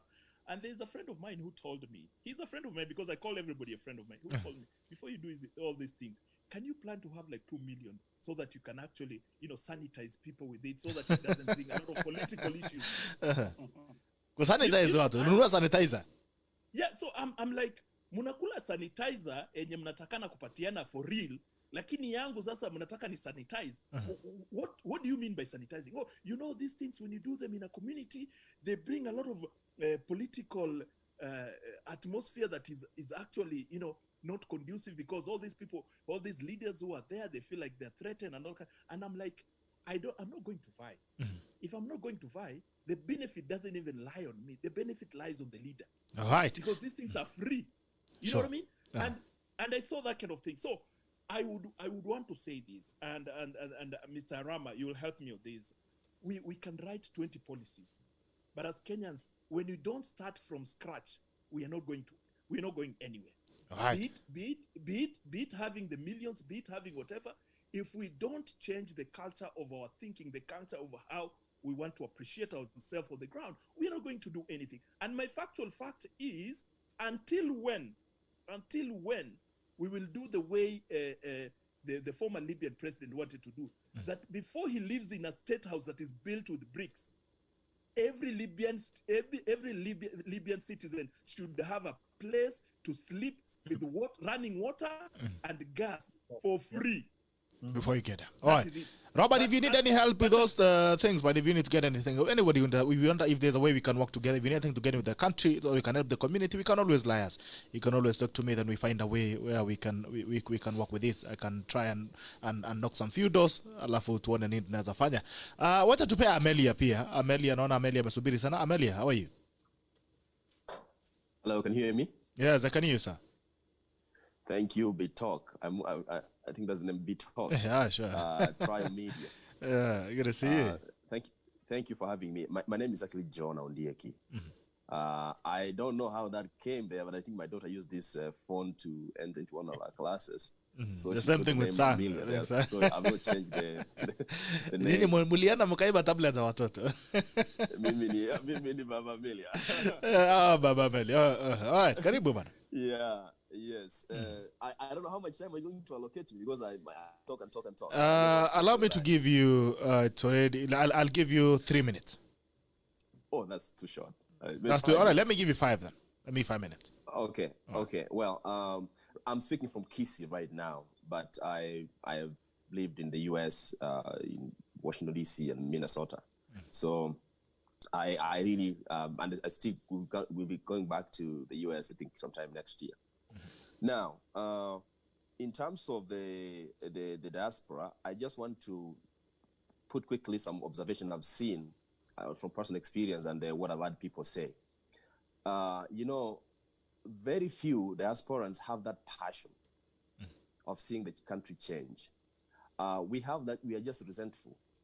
But like those who have spoken here, there are just a few of those who have passion. And there's something we call a relationship between passion, knowledge, and exposure. When people get out there, let's talk about people in the US. There's a lot of exposure, systems are working, and you get to know more. They say kutembea kwingi ndio kuona mengi. They used to say kuishi kwingi ndio kuona mengi, but kutembea kwingi actually you see more. Now, with that kind of knowledge and exposure, the passion for your country, the passion for change goes down. That's why you find very few people actually even offer themselves to run for office back in Kenya. And when they lose, they go forever, because they feel like this resentful. I came to do something good for my country, and they rejected me. Now, let me talk about the root cause of this rejection, or this kind of gap we have. There is a general perception that living outside Kenya is better than living in Kenya. Even people in Kenya actually strive to go back out of the country, to go in the US or Europe or whatever. Now, those who are there, I have just observed over time there is a sense of hatred that has developed between those who live in the diaspora and actually Kenyans. And I don't know, we may need some people to do research on why this happens and how we should change this. But, sometimes even social media, even so Facebook is actually even making this even worse, because maybe you post a picture and you're somewhere and people say, oh, you are showing off. Some people back in Kenya say, think you're showing off. So when you come back, maybe there's some things you're used to, accustomed to. When you try to call them out, it's normal here in Kenya. For example, I was driving somewhere in Nairobi, and actually I found a motorbike riding towards me, like opposite direction. I'm like, what's going on here? But in Kenya, actually people used to this. Yes. So some of these things have to change. But the kind of gap we have developed between the people who have gone outside, and those in the country is something which you need to work on and make this change. Like my friend who has just left has spoken about having got somebody who was willing to donate books, but the reception here was that you have to part with some money for them to take them. Anyway, let me I've made points to talk about. Let me go back to what I've heard about the Free Kenya movement. Actually, I want to say that is a very good thing. Mr. Njagi elucidated a lot of points which I think I share with, especially the point of representation. Number one, we cannot be represented. People in diaspora cannot be represented unless they're also allowed to vote. I think one of the stages of implementation of 2010 Constitution was tasked IEBC to register voters abroad. But I think it's only within East Africa. So we haven't had voters registered in the US, Europe, Asia, Middle East, and so on. That has not happened. So it's something we need to push for. So if we push and get the people registered, then we can go for that representation. Because last year alone, diaspora remitted almost 300 billion Kenya shillings. Now, 300 billion, look at this in terms of what you saw even governors, cry for. They wanted 316 billion. You see, even government was unable even to raise 316 billion for the county governments. So in essence, the diaspora remittances. You guys can fund our budget. Kenya. Yeah, in the country without actually even asking for any money from the exchequer. Can you hear me? Yes, I can hear you, sir. Yeah. So that is actually what it means. So if Kenyans abroad are sending such money to Kenya, why can they not be represented in the House, both in Parliament, that's a good proposal, and the diaspora should warm towards that kind of proposal. Now, about the current situation of BBI, the BBI we have, no doubt, it has very good proposals inside. But I can tell you, I've read BBI, and I've yet to read the bill, which actually I saw on news yesterday, and I think that so many things have changed. I'm going to look at it. But two things which make me feel like this BBI is akin to getting a cake made of poop, but actually the pudding is actually made of the ice cake. Some sweet icing. There is actually sweet. But the more you dig inside, you actually eat poop inside. So that's the way I look at it. Or you can look at it as like planting corn or maize together with the seedlings of blue gum or trees. So you will harvest 2-3 times or 3 seasons or 4 seasons. But next time you have a canopy, and you cannot actually now plant anything under the trees. Why am I saying this? This BBI is being, it's being pushed by 2 people. President Uhuru Kenyatta, who has his interest, which I think I understand his interest, and the Raila, who has also his interest. So they do not have interest of the people. As much as they put this kind of things like youth commission or things like more money to the counties and devolution, but their interest is this: the president will be leaving. I do not think he's interested in becoming PM as Njeg put it. I don't think he's interested. The thing is, he just feels like his community is going to be left out, because let's face it. Since independence, we have had 3 Kikuyu presidents.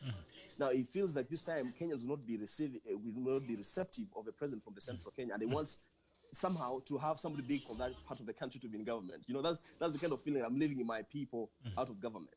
So this is not the way Constitution are made. Raila Odinga is interested in becoming president, becoming a leader at least for once. So we cannot make constitutions with people or individuals in mind. You see, that's actually the problem it has. And even the IEBC they're proposing, I really agree with William Ruto, because you cannot have in Kenya. At least last time I checked, we have about 36 registered political parties. Yes. 60.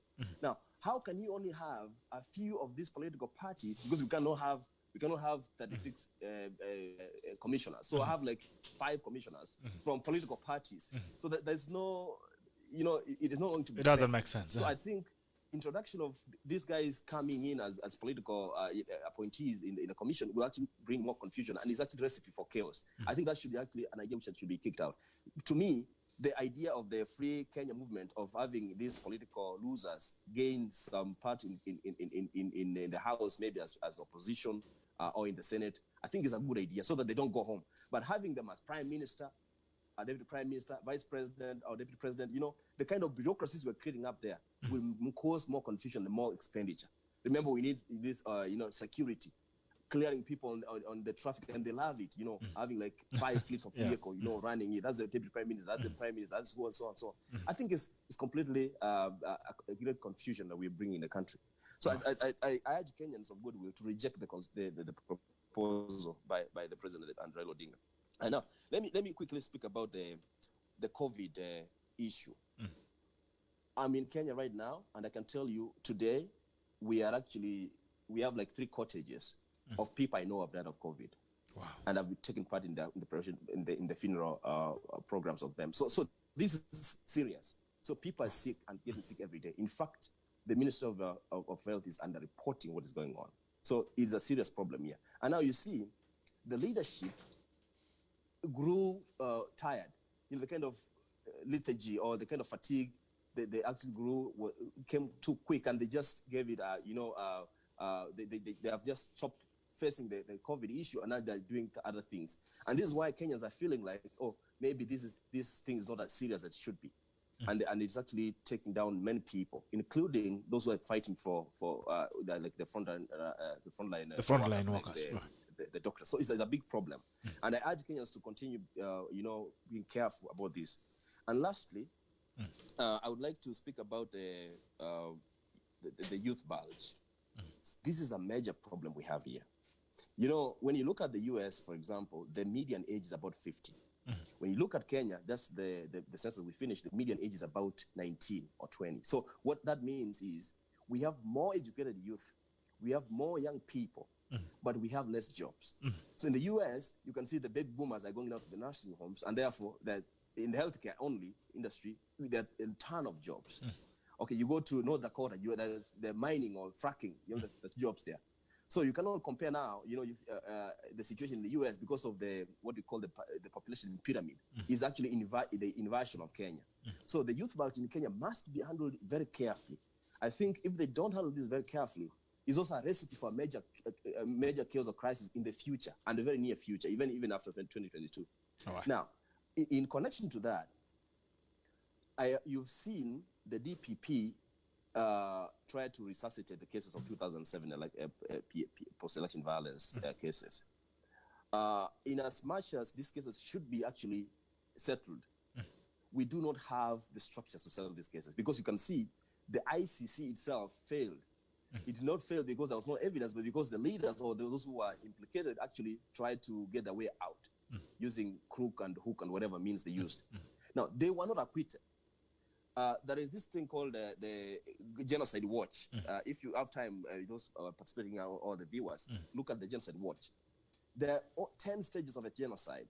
And usually if this genocide is not settled, I don't want to go through the stages, but the last stage is called denial and the triumphalism. You feel like you've triumphed. Now, the triumph, when you've triumphed in this case, you find that those who actually were the leaders in that kind of crises or in the violence or in the genocide, it happens that they're seen as heroes. And in this case, we have this kind of heroes. I don't want their names. They're seen as good people. And because of denial, these issues are bound to repeat. So the DPP is doing the right thing, but at a wrong time and with lack of mechanisms. All right. So with the kind of youth bulge we have, and this kind of resuscitation of cases, if they're not handled carefully, I can assure you, and with this BBI thing, then Kenya has one more war to fight. And we need to be careful about this. So the leadership should not be oblivious of what people are going through. They need to be cognizant of that. Anyway, I don't want to talk more. Let me just end there. We'll come back for another round. We'll be back for another round after OJWANG. We'll give OJWANG again to give us now to take us through the proposals that we had yesterday on BBI. OJWANG, I think you prepared your pointers very quickly because I think we only have 30 minutes left to end the broadcast. So please take us through the kind of amendments that were done yesterday on BBI, so that we give the diaspora guys an opportunity to comment on it as well. Then we'll come back to our friend Jaggi to give also the remarks on on what he has heard from diaspora. Alafu tukirudi na pia watu wa diaspora pia sasa watupea another round as we close. Absolutely. Yes. It's remarkable that we, through technology, we are able to talk to our brothers who are in diaspora, who are in different time zones, but have sacrificed their sleep. When somebody is talking to us at 2 a.m., at 5, at 11, at midnight, that is a lot of determination. So I really want to recognize that in spite of the time difference, they have sacrificed their sleep literally to be up and nocturnal and talk to us. I have a few observations. I will make the BBI a little more relevant to this discussion. So I'm not going to go for close by close. I urge the diaspora people, please don't just say, well, this is Africa, nothing work. We have a duty of always demanding for excellence and better. If you look at the role, the BBI talks of regional integration, and we were asking where does it talk of diaspora. Under international law, you know, every country have diplomatic duty to protect its citizens abroad. We have failed, or Kenya has failed, in most cases for obvious reasons. The people who are working in some of the diplomatic units are not students of international relation. They are there because of their connections.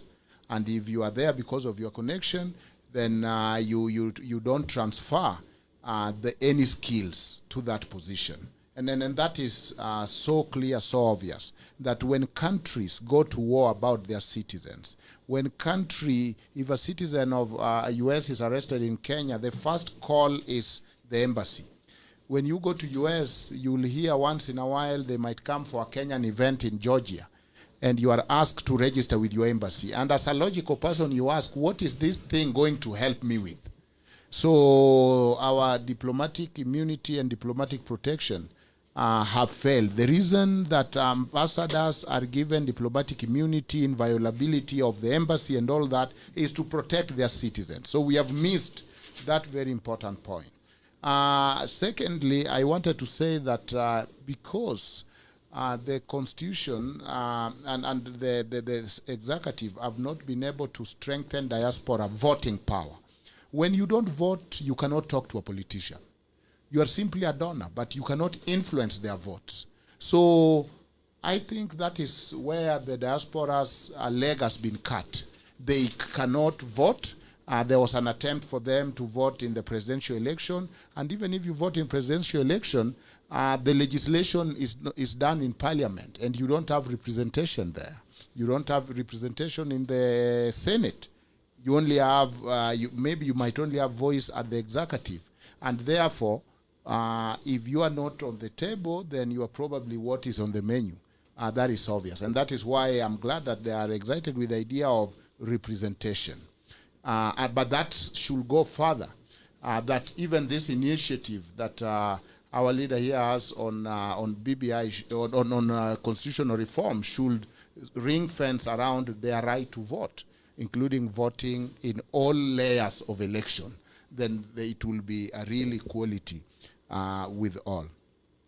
The people in diaspora usually talk about, do we want a big government or a small government? A big government is a government that gather a lot of money, that have a lot of bureaucracy, that have a lot of offices, that have a lot of the people we are describing and the spending we are describing.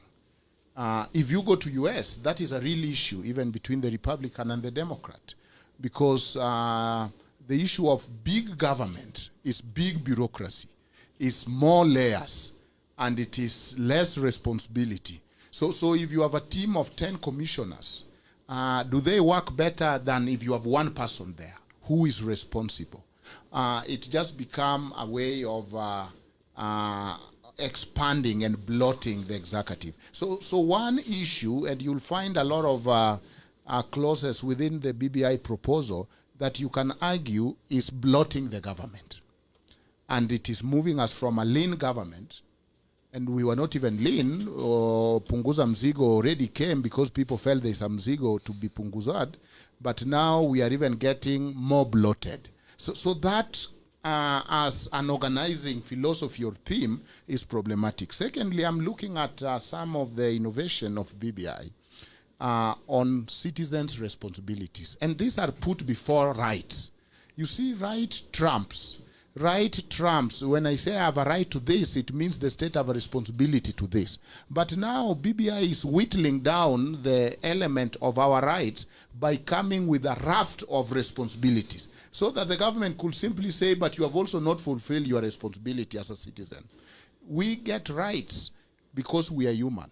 They are inherent, not because we have done anything. But you can see that they have added the responsibility of citizen almost as a requirement or a precondition before you exercise your right.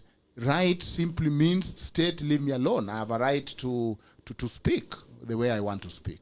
But now it will be construed in terms of, but you also have responsibility to this. So it actually messes our gain on rights.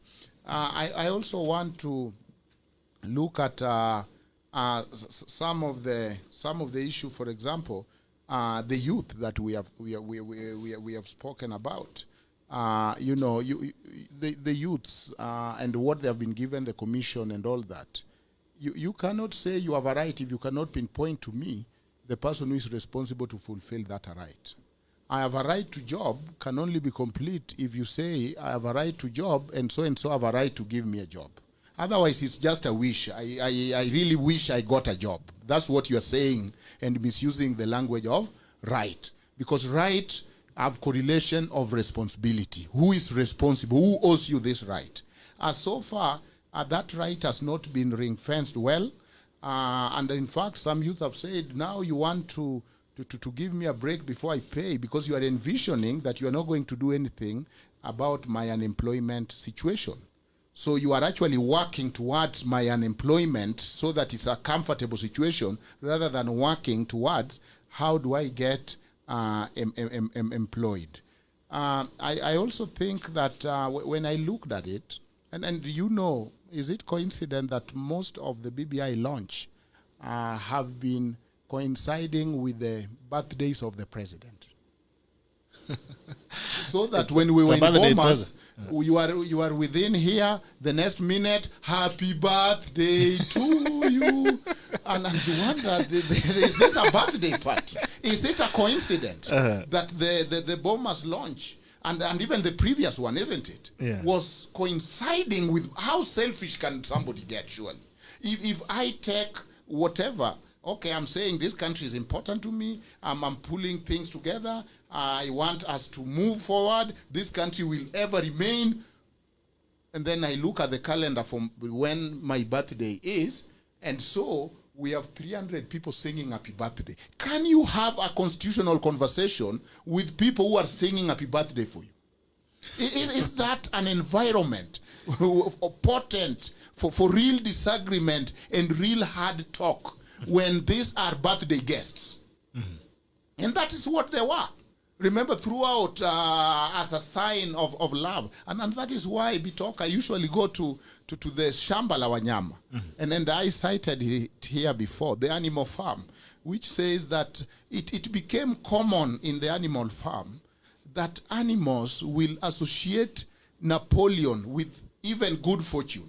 So you will find two chickens talking, and one chicken will say, thanks to the leadership of Napoleon, this week I have laid 6 eggs because of the leadership of Comrade Napoleon. And you wonder, what is that to do with you laying eggs? You'll find cows drinking water. And then I like what Junet said, that we are cows. You'll find cows drinking water in the shamba la wanyama, the animal farm, and they'll say, thanks to Comrade Napoleon, this water is cool. And you wonder, what is that to do with the water? So when this thing,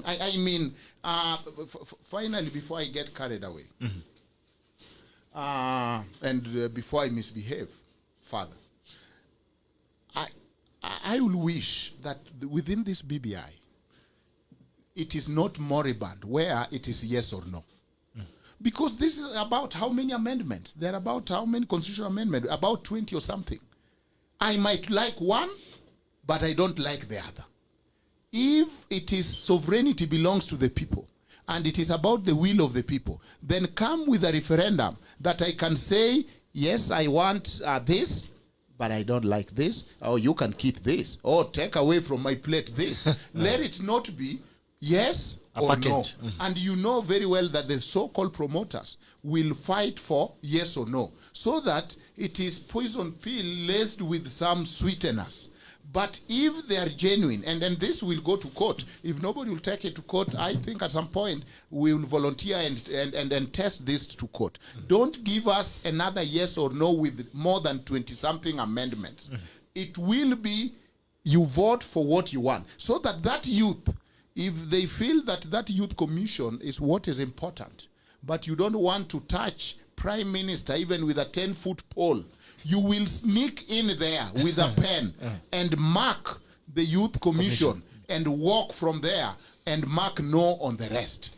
Otherwise, if it is lumped up, it is like somebody coming and telling you 90 lies and 10% truth and telling you vote yes or no. So that is a real test of sovereignty of the people.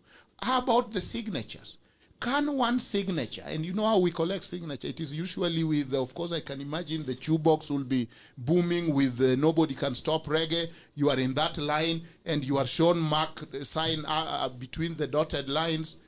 Are you expressing your will and willful will and intelligent will to all the 22 amendments or one section? I expect to see a signature for each and every clause of amendment. You cannot convince me that one signature can carry all these amendments. So whether IBC approved the form, IBC is not the court.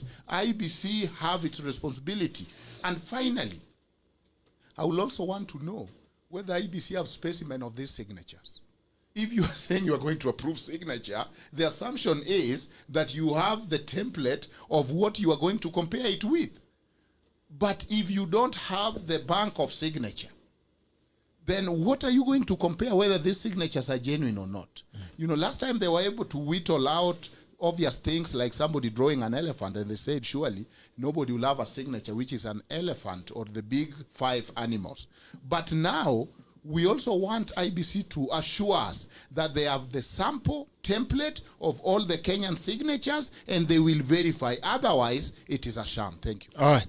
Njagi, briefly, then we go back to Diaspora. Yes. Your reactions. I want first again to appreciate all the persons who are contributing to the show. It's very informative, very educative. Thank you. And I'm really getting a lot of good feedback from Kenyans out there in the diaspora. And now I've listened to a number of issues being raised from Canada, speaker in Canada, and others in the US, and even South Africa. I'm reading online. And I want to respond to a few issues quickly. First, I want to say that as the diaspora, this is one of the strongest constituencies that has been marginalized or has not been put into consideration when it comes to the management of our affairs in Kenya. It's very unfortunate because I believe that some of our best brains, our best talents are resided out there. Brain circulation, yes. Not brain drain, but brain circulation, yes. Very good. And therefore, what we need to do as Kenyans is actually to create a conducive environment in which the people, Kenyans in diaspora, can feel that they are welcome back home, that they are wanted, and that they are secure once they invest in the country. How best to do this than to include them in such a moment of the referendum for them to advocate for their own issues? So as I'm listening to the views, I could hear people asking, with Free Kenya, what are we proposing? One of the issues that comes out very strongly is the issue of voting and representation, right? We say there is no taxation without representation. The Constitution of Kenya 2010 allowed for dual citizens and Kenyans living out there to vote in our elections. It has not been put into place 10 years down the road. And I think this is one of the greatest disservice we are doing to Kenyans out there. Voting is a fundamental right for every Kenyan. Now, IBC was to have put in place mechanisms for voting before the 2017 elections, but this was not done. As we saw, only Kenyans in Uganda, Tanzania, and South Africa ended up voting. We have a very wide community of Kenyans out there whom I believe must exercise their right to vote. This is the referendum moment which we can actually use to emphasize, to underpin, and to insulate the issue of voting. And as Free Kenya Initiative, we plan to take this issue very seriously, to embed the issue of voting. And I think we have seen what has happened in the US, whereby we have what you call mail-in voting, where people can vote even ahead of the election by sending their votes via mail. As we speak today, Kenya has already embraced an electronic voting system. So we don't see why Kenyans out there in the diaspora cannot be registered to vote electronically and also vote electronically and for their votes to be counted. Secondly, we are talking about representation. And indeed, we have hundreds of thousands of Kenyans living out there in the diaspora. And they need to be represented, like we have Kenyans in the UAE and in the Arab world that have issues of labor in terms of, what do you call it? They're working under very bad conditions, but there is no one who can speak for themselves. Yes, we have ambassadors who are supposed to represent the interests of Kenyans out there, but it is very unlikely that their voices get to be heard and legislation done in parliament. So for the first time, Free Kenya is proposing to have representation of Kenyans from all the continents. So we were having a strategy. We were using the issue of geographical positioning, regional balancing, so that if you have, we have about seven continents, we get people from America, from Canada, we have somebody from the UAE, that is, and again, the East and Europe. But again, as our referendum is still open for views, and we would like to hear the voice of the diaspora as well on this issue of representation. How would you want members to be elected? How would you want them to be elected, from which areas and from which regions? So we are still open to suggestions from Kenyans living out there.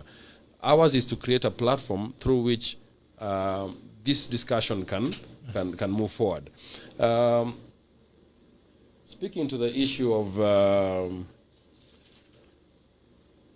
the views, yeah, I've seen that most of the times when it comes to elections, most of our leaders go to the diaspora only to ask for money for campaigns. I've seen them going to America, to Canada, to ask the people in diaspora. But how do we collect views?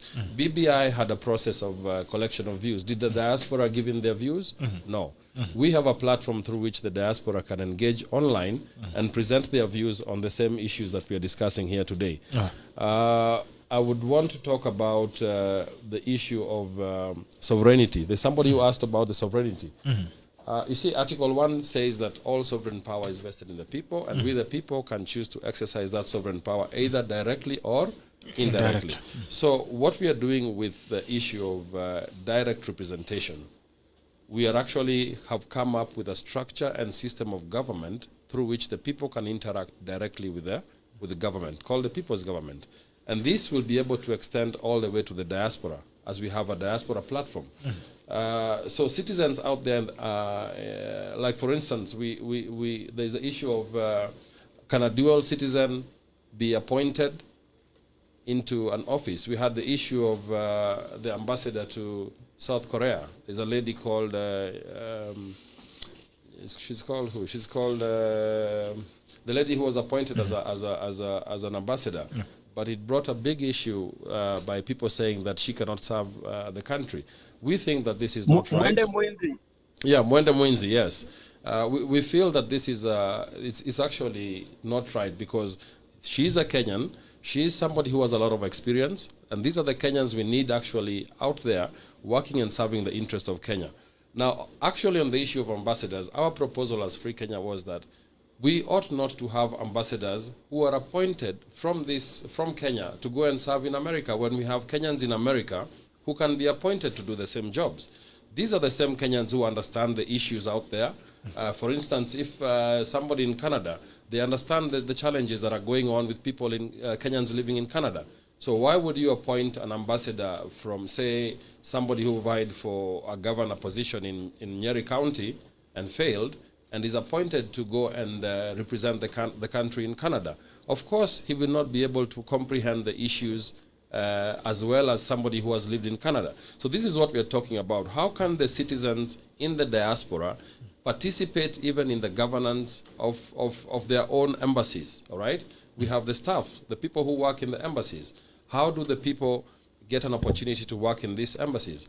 So it starts from the appointment of persons working in embassies all the way to voting and to representation back in the country for the people in diaspora.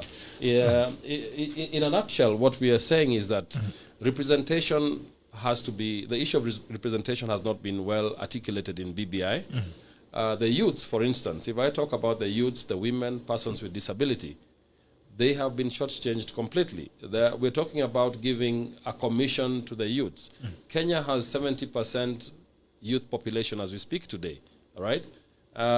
This population, if not well looked into, is either going to be a curse to the nation by the youths participating in acts of violence, like what we see during elections. Free Kenya is proposing for the first time to have youths elected in every county. We're going to have our youth representative, a persons with disability representative, a women representative, as well as a minority representative in every county. So we are fundamentally changing the structure of representation to parliament, so that instead of having all these, say, the seasoned politicians, 290 of them going to parliament, we'll have a collegiate of different sectors of societies going into the House of Representatives, so that you increase the representation into the House of Parliament. All right. Yes. Okay. Let me throw it back to that. But there's someone who has come in. Just a moment. To conclude, there's somebody who asked about Punguza Mzigo and if we're working together. Yes, we met with the leader of Punguza Mzigo last week, and we have agreed to work together towards pushing this people's referendum. So very soon we're going to be having a press conference to articulate the issues by next week. All right. Yes. That's on. So now you'll have Punguza and Free Kenya. Yeah, then we're going to have what we call the Ondoa Mzigo Initiative. Yes. Sasa mumepunguza, sasa mtaka kuondoa kabisa. Mtaka kuondoa mzigo. That's why we are touching on the issues of Wanjiko. We are looking at taxation. What are the areas which we can do away with some of taxation on the basic and essential commodities like unga. We should not be taxing unga, and we're talking about food security, right? Majority of Kenyans are hungry, yet you're imposing a VAT, value-added tax on maize flour, right? These are the issues that are touching the common man, which we feel will have a very significant impact on the economy. All right. Yes. Thank you so much, Njagi. I'll throw it back to diaspora. I know I was supposed to start with Arab Sang, but let me start someone who has just joined in so that we are running on the same ground. Now, guys, we are past time, so I'll give everybody at most 3 minutes to come back. I'm saying the guy that I wanted to give has disappeared as well. There's someone who had come in, and now I'm a potato tena. I wanted to give an opportunity to speak. I see he has disappeared. Oh, nakona David Monda. At least umejitetea haraka. Bwana Yesu asifiwe. Asifiwe sana baba. Aya, karibu yaka asione video yako. So, I think thank you for organizing this, and I apologize. I checked in a little late. I didn't even know you guys were doing this. Ni vile simu ili lakini hatukuoni Monda, wapi sura yako? Mimi niko kwa hoteli bwana. Niko kwa vest bwana, niko kwa namba ya bwana. Haya, sawa. Chapa story yako basi kwa dakika 3. Nimejitayarisha. Sasa umejua sa Thursday utakuwa unaongea na Rama ndio programa. Okay. Kwa hivyo mtakuwa mkifanya kila Alhamisi? Kila Alhamisi tunakuwa na session ya diaspora.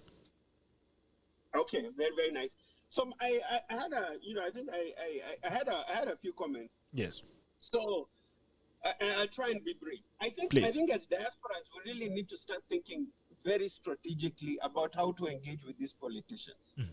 What I saw at Bomas, if you really think about what's going on at Bomas, what Uhuru and Raila are trying to do, we need to think like politicians. These guys are trying to create an oversized coalition where they have all these different interests put in one. This is really what they're trying to do. And we need to have our seat at the table.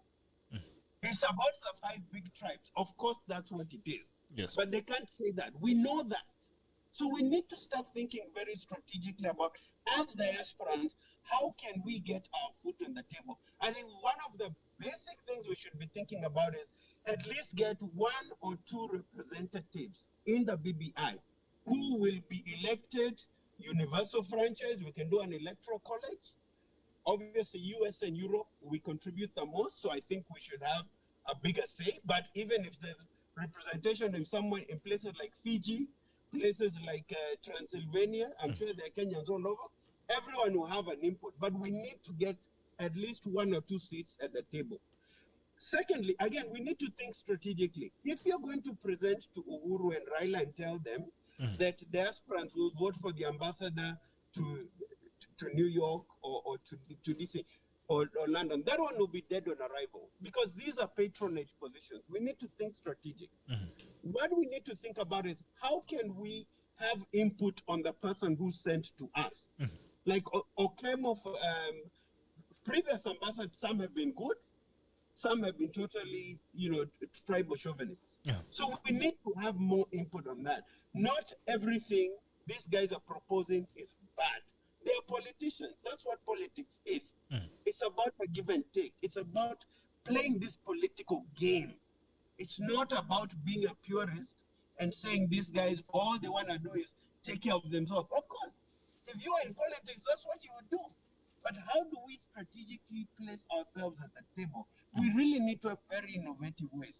I think thirdly, we need to think about how can we get our resources. This $3 billion we sent to Kenya, is there a way we can make these resources actively work for us politically, the way people lobby in this country? So even if it's a candidate that's really going to speak to our issues, but we know this is one candidate we're going to go behind, we're going to support them. They may lose in 2022, but there's still 2027, there's still 2034. Politics is a long-term game. We need to engage with these people at a high level. I must say, in conclusion, yes, the vice chair of this PBI committee is Dr. Adam Zolo, and I'm sure you know his background. He was here at the University of Delaware, and he's a diasporan for many years. The thing with our Kenyans, when we go back home, we now then start to, we metamorphosize and we start to think very parochial kind of ideas. Adam Zolo is a political scientist. He knows exactly what needs to be done. How can we engage these guys on the ground to say, okay, this is their ideal, but this is the reality on the ground? Because we know our people are tribal. The politicians are very tribal. But the people even more tribal are the church leaders and the civic organization. It's a complete joke. So we need to be very strategic in identifying our goals.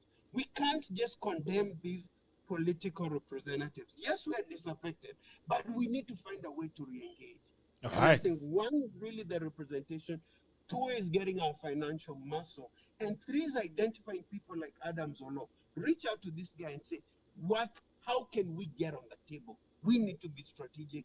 We really need to start thinking like the politicians, because this is a political game. We are not baking cookies. We are fighting for power. All right. Arab Sang, 3 minutes.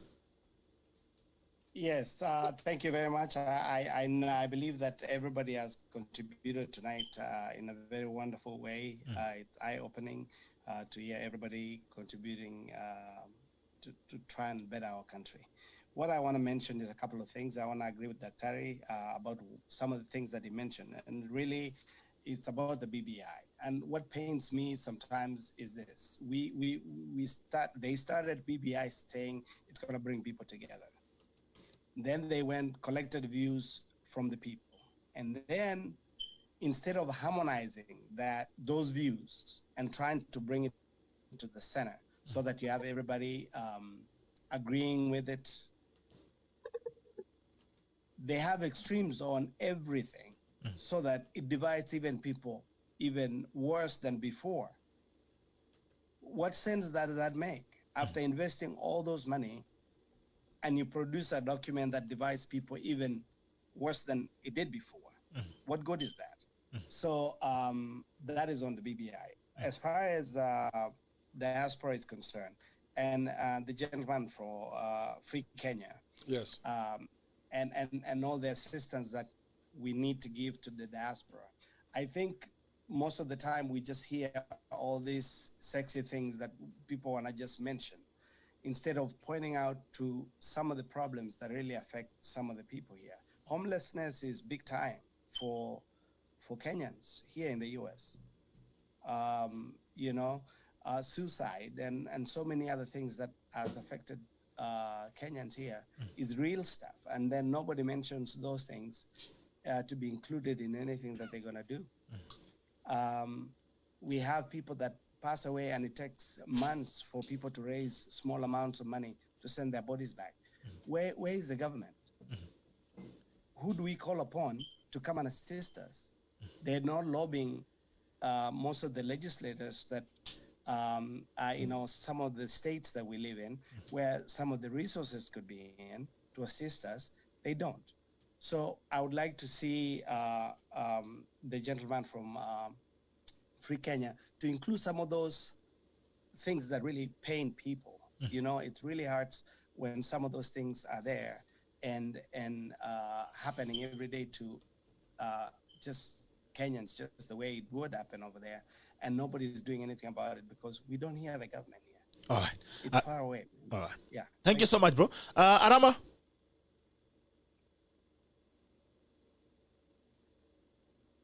Arama? Sorry, I forgot you muted me. I need to unmute myself. So first of all, thank you so much, guys, for showing up today. I'm really encouraged, and I'm looking forward to do this more on Thursdays. Real quick, first of all, Amicus Duncan, this is why you're my brother. You stole all my lines today regarding the BBI and the questions. I think I said this to other people. I said, if they don't put this as separate questions for each amendment or for each section or chapter, whatever they call it, 12, 16, 24, whatever the chapters are, then this thing should fail. Because it's not either or. You need to give us all the options. The other thing that I want, food for thought for everyone. I'll start by making this statement that I paraphrase from one of Napoleon's statements and say, Kenyans, we are fan of shiny objects. Napoleon said men are led by toys or something to that effect, but I say Kenyans are fan of shiny objects. And to bring this into perspective, for you, if you can remember the repeating of Section 2A from single party to multi-party. And then we came to IPPG. You guys remember that? Yeah. And then we came to Yash Parigai. And then we came to the 2010 Constitution. Oh, there's some problems. We'll fix it later. And now we are to BBI. We don't deal with the root cause of our problem. We look at the shiny object and focus on that and forgetting where our problems are and try to fix those problems and forget about the shiny objects. If we go back to that, and I think folks like Free Kenya may be able to get us to that point, we will be much better. Yes. So let's continue to engage. We have a lot of issues in the diaspora. We need to make our government work for us as our people. And my fellow Kenyans, once again, let me steal my favorite line from Jaden. We have one tool as Kenyans that we are supposed to use and we are not using. It is called recall. I can assure you, if we today, Kenyans, sign signatures and recall one member of parliament from each of our provinces or counties, those guys will spend nights in parliament enacting things that we want them to enact because they don't want to be recalled and lose on the perks that they are enjoying. If we use that power and punish them, punish people as an example, wawe funzo kwa wengine, trust me, you will see the changes that we need. But as long as we let these people slide, they come to funerals and give you 5,000 when they have stolen. Imagine somebody filing for mileage compensation to Northeastern for a tune of over 400,000 when he has never left Nairobi even a single day. And then he comes and they were actually elected to go there, to go to Northeastern. They were not elected to come and stay in Nairobi. Yeah. And then this guy comes to your area and are contributing in a funeral arambe for 5,000 and you are singing praises while the guy has pocketed over 400,000 in his pocket. What is 5,000 to him at that point? Kenyans, we need to be informed and we need to hold these people accountable. And if they don't do, they will need to have contract. If they don't perform, kick them out. I don't care which party they come from. Kick them out. If in Nyanza, elect somebody from URB or Jubilee. What were Rift Valley? Elect somebody from ODM. Teach these people a lesson. You will see the difference that we need. But as long as we continue to pamper them and continue singing Mutu Wetu syndrome, we are going to perish. We are never going to go anywhere. All right. Thank you so much, and I look forward for another discussion on Sunday. On Thursday. Thank you so much. Mbui. Bernard Birundu. Unmute yourself. Naona unapambana na umepata? You're not yet you are yet to admit yourself, Birundu. Bernard. Okay, now you can hear me? Yes. Yes, first, ninakushukuru sana BITOK for this opportunity. In fact, this was great for us, the people in the diaspora. And we will continue, we will try our best to avail ourselves to be able to contribute. What I wanted to say is that I would like to urge Kenyans in the diaspora that let us not depend on Kenyan embassies. They are incompetent, they are corrupt, and you know the people who have been employed there are cronies of the senior politicians in Kenya. So what I can advise the diaspora Kenyans is that please join the Kenyan communities around you. Play a role in those communities so that if you have a problem, the Kenyans in that neighborhood knows you exist and you've been participating in the community activities and they will be willing to assist you. Another thing I want to talk about is a bloated government as far as the BBI is concerned. I really don't have a problem with a bloated government because it's one way of creating employment for many, many Kenyans.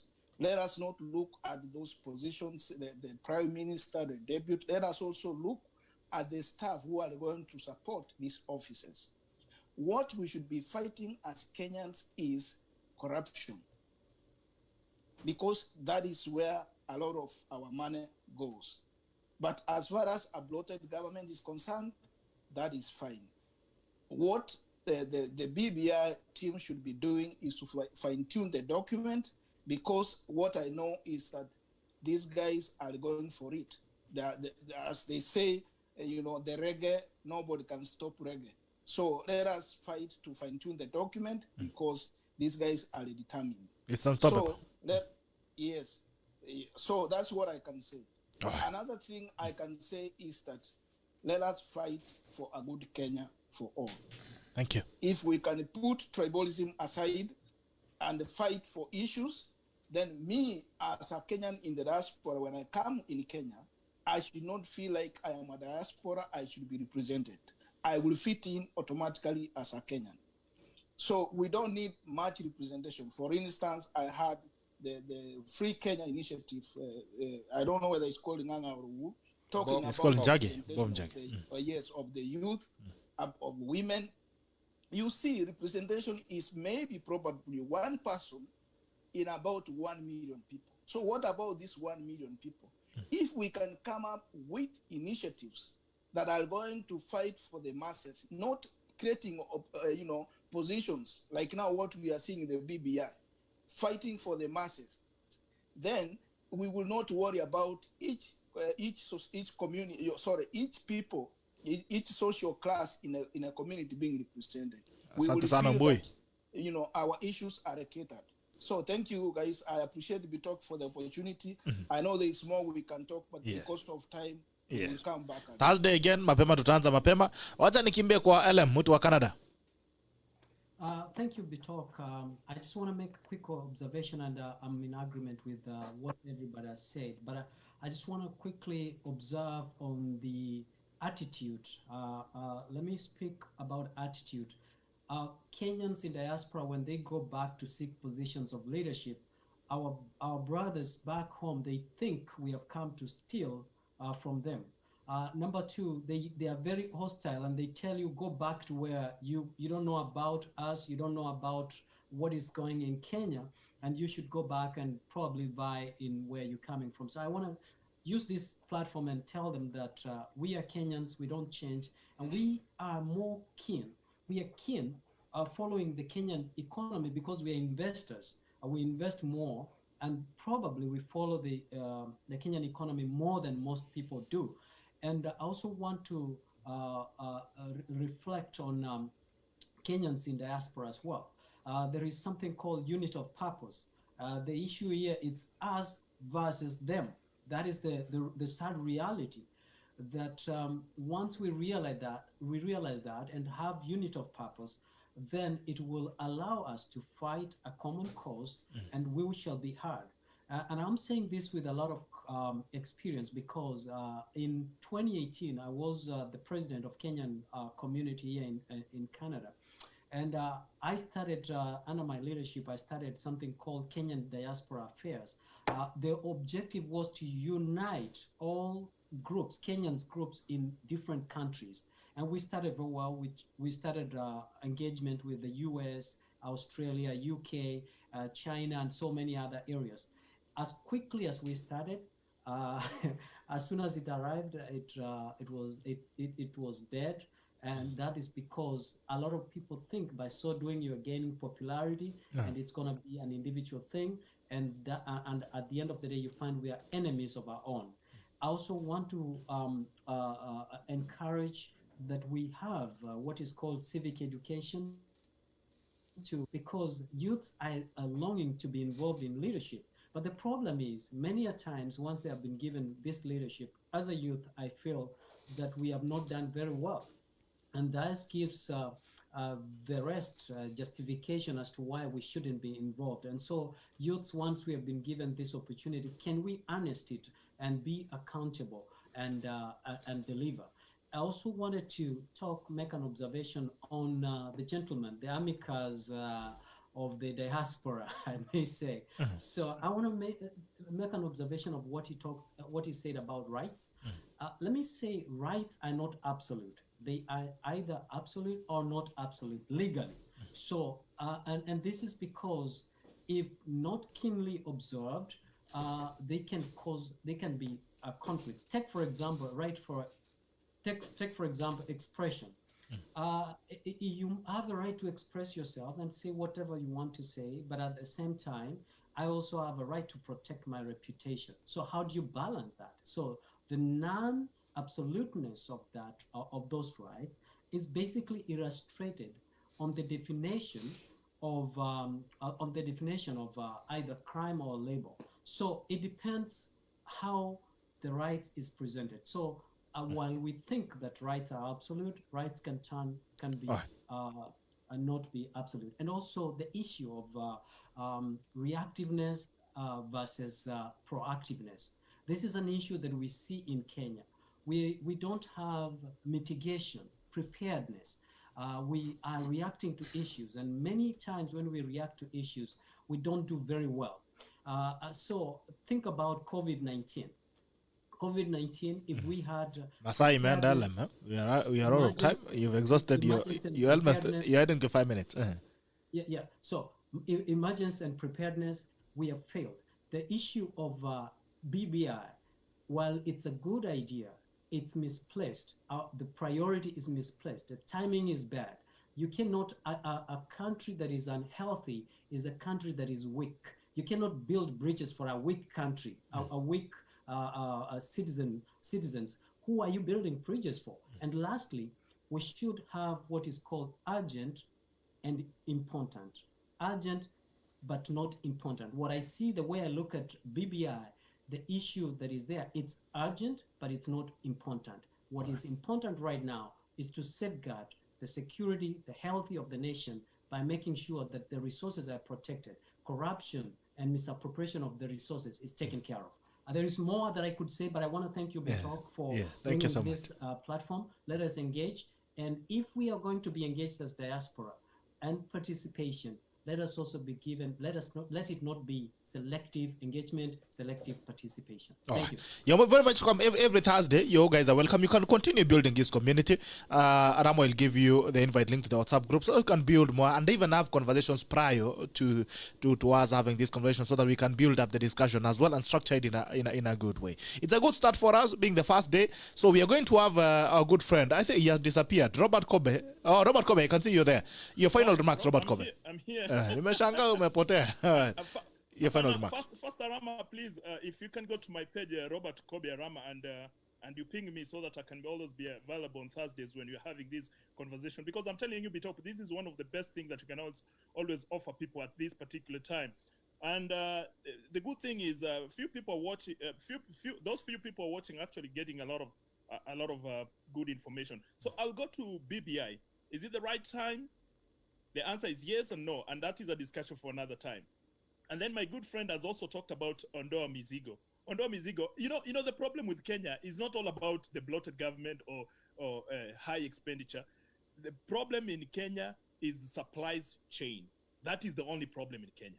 Does your goods get from where it's manufactured down to the ground? It disappears somewhere around there. That is the problem. Because if we would have been channeling all the resources that is supposed to come from the government down to the common mwananchi, we should have not even been complaining. And even BBI, my own proposal was, why do we have to do BBIs for leaders? Why don't we do BBI for manufacturing? Why don't we say in every county we need to identify what we need to manufacture so that they can actually build themselves economically?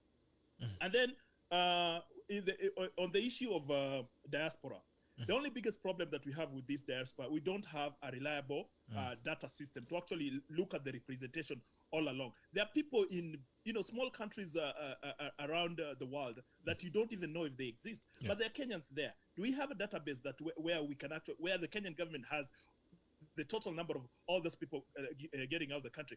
We, the diasporians, we leave Kenya not because we want to leave Kenya. If Kenya would have been a good country, I'm telling you, a lot of people would have just still stayed there. But we leave country because we are looking for greener pastures. And when somebody is leaving Kenya, he's actually done with it. He doesn't want even to appear anywhere. Unaona, ni vile tu home is home, as a matter of fact. So we just leave. But the government itself doesn't have even a data representation. I'm telling you, when I was going back to Kenya last year, I wanted to renew my Kenyan passports. I was told, oh, these days we are digital and you can actually do it digital. I went on digital. When I went to Arambe House, shock on me. I was told, hiyo ni yako. Hiyo hakuna digital, start from square. Because people, the systems that are built, they're people who are actually designing the system to fail so that they can benefit, and they know how they've been benefiting.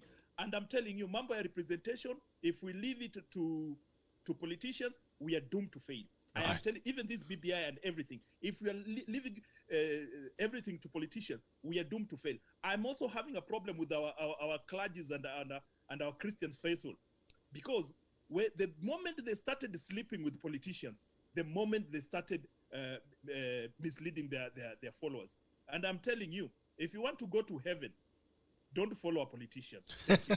All right. Thank you so much, Asante Diaspora Njagi. Yes. I want to give you 2 minutes, record 2 minutes, to give your final remarks. Thank you. I've just been listening to the views, and actually I'm very, very impressed by the comments coming in from the diaspora. I think if actually we had a platform such as this to take more views on how to make a better country for us, I think we would be far much better if we can consider what has been, what we're discussing on this show, and actually implement it. We don't just leave it from here. One of the things I'd like to take away also is to understand how we can move from this discussion to move this discussion into something that can bear fruit. Yeah. I would want also, as Free Kenya, the chairperson, to be included in any WhatsApp group or forum for the diaspora, yes, we'll include you. so that we can continue taking these views and incorporate them in our initiative. I want to assure the listeners from across, from wherever you are, that indeed there is hope for this country. Kenya is going to be a great country in the future, but it starts from this process which we the people are undertaking to change our own country. Now, I've listened to some of the speakers saying that there is an opportunity for more changes to come across the BBI, and I think it's not true, because they have closed the referendum with the issues that they have, and unfortunately they have not taken into account the issues of the diaspora. But the good news that I'm trying to speak out here very loudly today is that our referendum is open. It will be open until the end of December, when we shall finish collecting views and signatures. So we are asking all Kenyans in the diaspora, don't give up. There is a referendum for the people, by the people, and of the people. And we are very confident that with your support, we are going to ensure that we meet our objectives, all right? On the issue of, I've had some comments about someone saying that BBI, there's nothing wrong with creating more jobs. And I want to say that this is actually our biggest problem today, is a wage bill. And what we as Free Kenya are actually proposing is to have a new way of dividing the revenue. As we speak today, only 30% of what goes to government goes for development. 70% is spent on recurrent expenditure, paying salaries, and now we want to increase again more representation into parliament and increase the size of the executive, which means the ratio from 70% will go even up to about 75%, which means we have less money for developing the nation. As Free Kenya, we're actually proposing the revenue share to be opposite, such that we have 70% for development and 30% as recurrent expenditure for people who are working in government. In a nutshell, I want to conclude today by saying that this has been one of the most eye-opening engagements I've had. Wow. And I'm very excited about the possibilities that lay ahead if we Kenyans in Kenya unite our forces with Kenyans in diaspora. This is the real change that we need in the country. So I want to thank everybody who has participated here today, and to encourage them that all is not lost. The Kenya that you left behind is going to be a better country with your help.